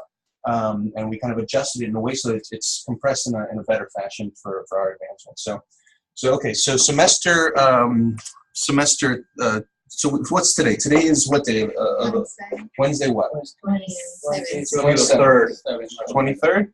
No, 27. All right, 27. Let the ladies are more in tune with I said that. it's gonna, It's my son's birthday too. no, I meant the class is gonna be the 3rd. Oh, the 3rd. Okay, so exactly. So the 3rd is the last class. But then immediately the following week, it turns out that I took on some work. And as a result, my work schedule is going to fluctuate and conflict with this class because I'm going to be in a training for 4 weeks, and it's Monday through Friday, 1 p.m. to 9:30 p.m. And I have to take the work. Believe me, it was like my biggest struggle in me was like, what do I do? And so pretty much the question is can we meet on a Saturday or Sunday? And this would be only for 4 weeks while I'm in this training, and then later. Eventually, I have to do some orientation for like another 2-3 weeks. It's a nice company, like a .com company, and then after that, I get my regular schedule. My regular schedule, I'm off Sundays and Mondays, and so we can eventually get to like a Monday night if that's closer. But at the beginning, we need to figure out either Saturday, Sunday, and then eventually we can go to a Monday if you like. So if Sunday's like the only day that kind of meets both things that are going to change later. Also, Jose Cano has the same situation. He has this kind of new project he has to do for his business, and he told me the same thing, that Monday through Friday he's going to be booked. And that's for like also like kind of 7 weeks. So he said like the whole second semester he's going to miss. He's going to have to watch recordings. But he said weekends are good. So it's kind of like aligning in this way. And I know you have families, you have things that can be tough, but generally I just want to throw this out. We can decide next week if you want, but it's important for us to kind of find a date that works for everyone. And usually, Saturday's like a family day, Sunday even more family day. But Sundays, we have lots of activities here at the center, actually. We eventually will invite you for things to come on Sundays. We have meals together with like the whole society, everyone that studies locally. So if you guys want to get in the habit of coming on Sundays during the day, we can try that too. It's up to you. As I say, I don't have children, but Saturday or Sunday would be so much better than driving over at this time of night. Okay. Especially if it's the evening on Sunday, I think Sunday evening? If Sunday is a common day, and then everybody can get used to that and not have to switch around. It'll be great because eventually, once you guys get to 3rd and 4th semester, we're going to start inviting you to come on Sundays, and that'll be the day we meet because that's kind of like our society day or whatever. It's like when all the Kabbalistic groups meet throughout North America. We have a meal together. There's a special lesson from our teacher, something called Yeshiva Tavrin, together with friends. We do this stuff. So. Is Sunday like a bad day for anyone? What time do you think it will be on Sunday? We can decide between us. We can say 2, 3, 4, 5 o'clock, 6. Is it better somewhere in the middle, earlier, later, morning? It's up to you. I'd rather be on an end, but not a too late of an end. I mean, Right. I'd love if it could be 4 or 5 o'clock. 4 or 5 is a beautiful 10 time. or something, No, because we have meal here from till about 2:30, something like that. Like 2:30 already, everyone's kind of all the families leave. We bring our kids that day, the wives, everyone's here, right? It's a beautiful day. That's when you guys finally will meet like our group, right? That's later. That's 3rd and 4th semester. But it's like a 4 o'clock a good time for Sunday. Is it? To me, 5 would be ideal. 5 is ideal. You have a daughter, right? So I know and I'm that's why. with her every other Sunday. Okay. So Okay. You want to have a tend to I have have same problem. My daughter too, but I was thinking I may come for an hour because I will come with my daughter, How old's your daughter? 6 years old. Oh, she's young. Okay. Yeah, but I cannot stay for 2 hours. No, because she's 6. You know, she'll be. Yeah, she'll be. Do you have her through Monday morning? I have it for the weekend, so And that's every weekend or every other every weekend? weekend. Every weekend. But does she Done leave from Sunday Friday. night or Monday No, morning? I have to figure out to the school. I have to take him to the school. On Monday so morning. Monday I think for me it would be nice on Monday, but if that not possible. You know, I have a 7-year-old, a 3-year-old, and there's another family that has an 8-year-old. And my point is this: is that if they're here and the ladies are here and they're with the kids, we stay a little after and the kids kind of play out here, or because once you get them together, they don't want to leave, and so they either end up at our house or like their house, and so maybe they can play. It could be an option, you know. I mean, I would definitely bring her. it's up to you. Well, your daughter's 15. 13, 12? Sorry. 9. She's 9. 9. Wow. You saw the look she gave me? I know that. It was a pleasure meeting you. Nice. Okay. So maybe if that's the case, if we can arrange it, then a little earlier would be better because the ladies would already be here. So with the kids, and if have them leave. So, but if we can kind of, if you can have the kids together, maybe. I mean, but it's better at one of the ends. So. Well, I mean, I can manage. Let's see. So okay. So generally, is Sunday okay? Yeah. Then we'll make it okay. We'll make it okay. I like Make it. beautiful. Okay. Yeah, because I know sometimes in the evenings, that's why we try to do it like way after work when people can get out, because we were really sensitive about that. People have lives, right, and families, and we do too, you know. And so, okay, so I think we might be okay with Sunday, and this would be cool. I got to put it 5 through. to 9. Yeah, we can decide. Maybe Let's decide earlier. next week. I'll talk to my wife and maybe to Jazz, to Luis's wife, and maybe we can see if like what time would be best, you know, because. Yeah, because 2 hours is great. It can be like official, because they like to get together, right? And so it's like official playtime, all the kids, and we'll have the moms, and so they can watch the kids, and they usually play down here. And believe me, it's like well structured. Like they're like, Any of the dads? we do all the time. Actually, most of the time they just say, "You take the I hate to kids." say this, but you're very traditional in the way you refer to things. Oh, sorry. Actually, today was so I told you my house is still under construction. They're building the cabinets today. And today was like my wife's day to like organize. So I was with the baby all day today. Me and little Rebecca were like, you know, I even put her to sleep. It was the whole night. Believe me, I say it like this just because the moms tend to, like, even though the guys were there too, but it's the moms that really want to be with the children, and they want to kind of do the whole thing, and they love it. They love getting the kids together because they really get a lot of pleasure from the connection between them. And you should see how they play. It's beautiful. You know, they're really warm. And so that's why it's the. I'm saying it because I'm going to be up here. I can't be downstairs. What do you mean? Like, Giving you a hard time. all right, good. So we'll be all right. So don't worry. If not, we'll get Luis or one of the dad's stuff to watch. Okay, so maybe this will work. Hopefully, God willing, because I really had the situation where, you know, I didn't know what I was going to do, and we've had this.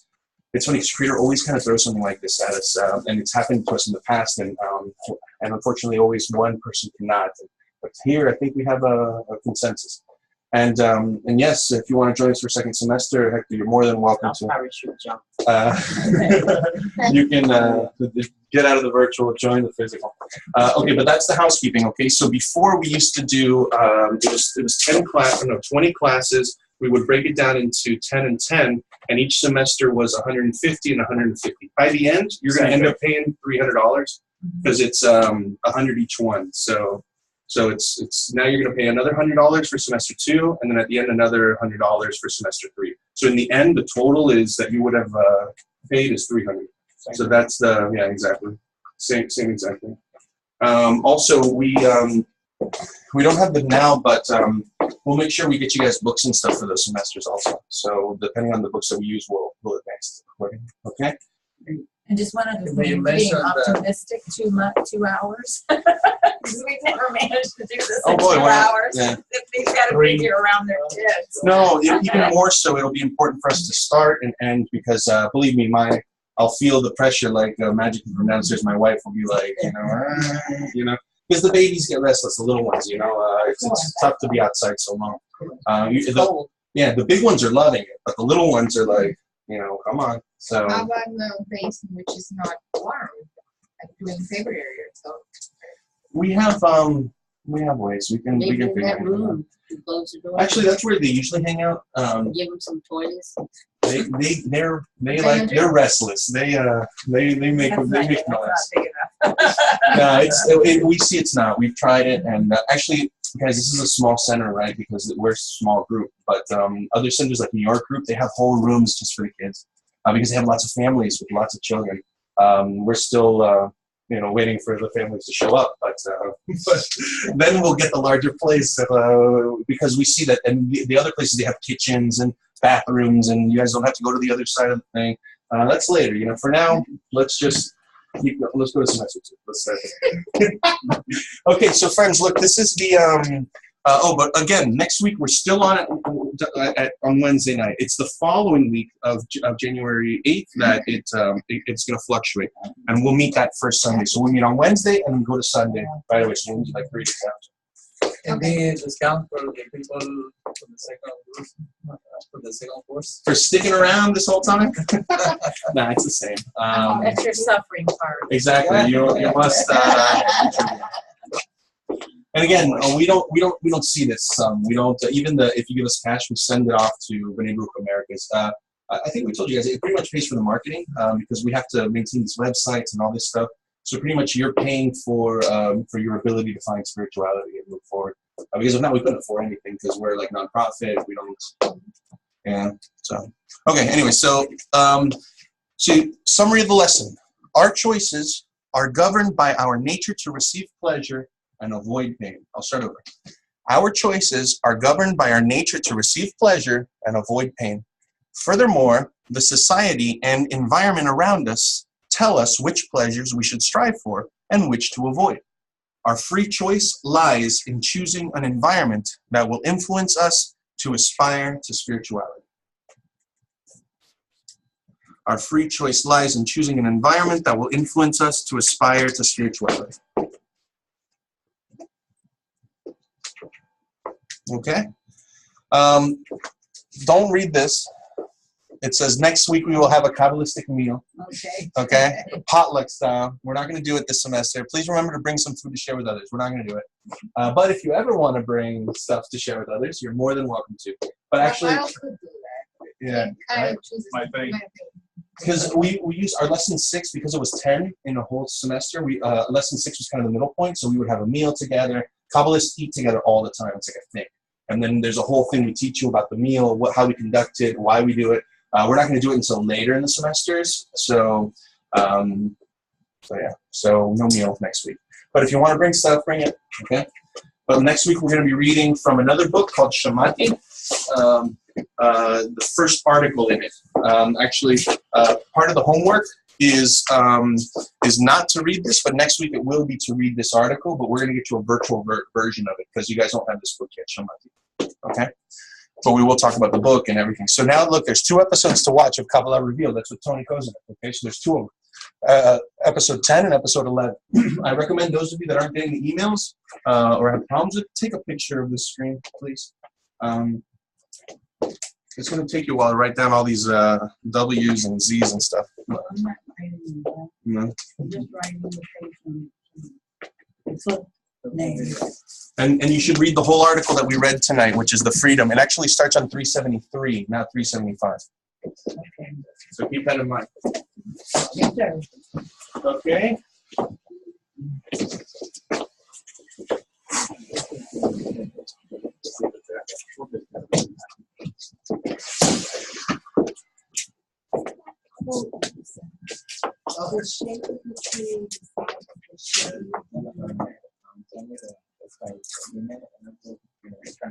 Yeah.